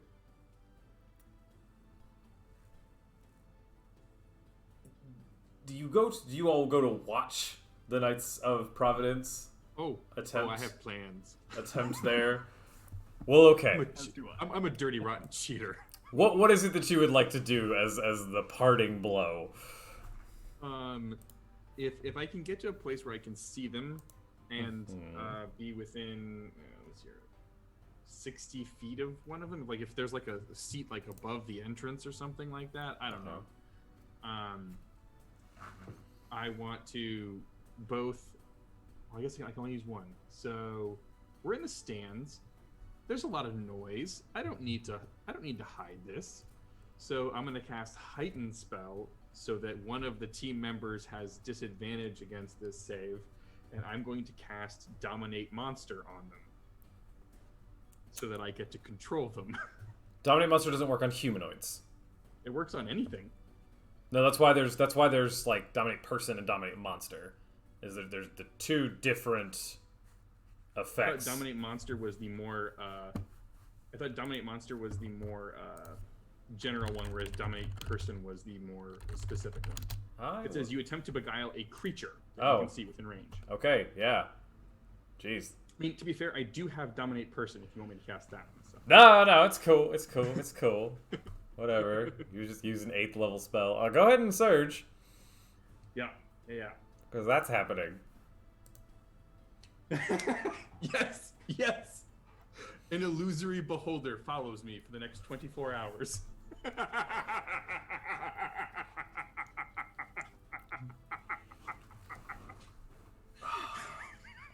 Roll either deception or sleight of hand to try to mask your casting so that you don't get caught. Sure. Let's see here. We're gonna go with deception. 29. Okay. They also were fighting a beholder. I do have one thing I would also like to do if that's alright. Throw it out. What's up? What's up? I would like to. Is there rubble around? Just small rocks and whatever? Honestly, y'all have kept this match pretty clean as far as like collateral damage, so not really. Okay. Do I have something I can throw on the ground that no one would notice? Oh, I have crossbow bolts for some reason. I'm going to cast Animate Object on what is that? 16 crossbow bolts, so that they're just doing sneaky little damage. Okay. roll for the surge, and then roll either deception or sleight of hand to mask your spell. Great. Xanos, what'd you get for yours? So it's dominating monsters. They actually need to make a wisdom saving throw of 18 at disadvantage. So one of their team needs to make a disadvantage. Oh, I meant for your sleight of hand or deception, however you're doing it. Oh, the sleight of hand was, it was deception. It was 29. Okay, cool. They got a nat 1, so. All right. Yeah. JB, your surge? Shockingly safe for a second time. And I did get a 22 on sleight of hand. Okay. I mean, I'm just gonna have my guy, like, because I think he'll probably save or get hit with a cone. I don't know, but here's the thing. Another beholder comes out. These arrows start very stealthily hitting at people's ankles and stuff. You can control this individual however you want. However, as this is happening, the beholder grows extra eye stalks and begins to, instead of shooting 3 beams, it's shooting 7 and 10 beams a turn, and just absolutely overwhelms them. Within about 10 seconds, their team is just obliterated. 1 or 2 of them have been disintegrated. Several very powerful clerics come out. The beholder gets banished. Revivifies get cast. People are fine. But some extra chaos seemed to affect the field, and you all are the clear and obvious winners. Well, let's hear it for the Unstoppables! As you all are brought back to the center, you're given title belts and declared the mightiest of the arcane. You're invited to defend your title again in 3 years. And we'll just have to tune back in to see what happens there, as that's where we're going to end our session. So, everyone, thank you so much for watching. This was a very silly idea that Mayor kind of mentioned in our Discord one day, and I sort of ran with it. Derek helped me make the table. The surge roller they're using is actually a little cool program that Morgan made for us to help speed this along. It's been a huge help tonight. So just a special shout out, thank you to those people. Deeply appreciate it. Thank you for the extra chaos from chat. And just thank you so much for watching. I'm Goat. You can find me at pretty much everywhere on the internet now at @SwayingGoat. I do some things on the channels. Next week, we're going to have another one of these with a slightly different theme and a different cast. And then 2 weeks from now, we'll have another one. So just as a note, we're going to do some more of this. And then I've got some other things that are brewing in the channel as well. So keep an eye out for that. And I think my favorite moment tonight, it's got to be the Ooze T-Rex. Good lord. Yeah, that's it for me. Morgan, you're next. Hey everybody, I'm Morgan. I played Xanos the Arcane. You can find me here on Mondays on Faith's Chosen at 6:30 Central Time, and you can find me on Twitter at NecroAlexander. And my favorite thing tonight, there was so many good ones though. I think it was just the absurdity of the beginning of our second round, where it just started. I mean, we just surged it out, and it was fucking amazing.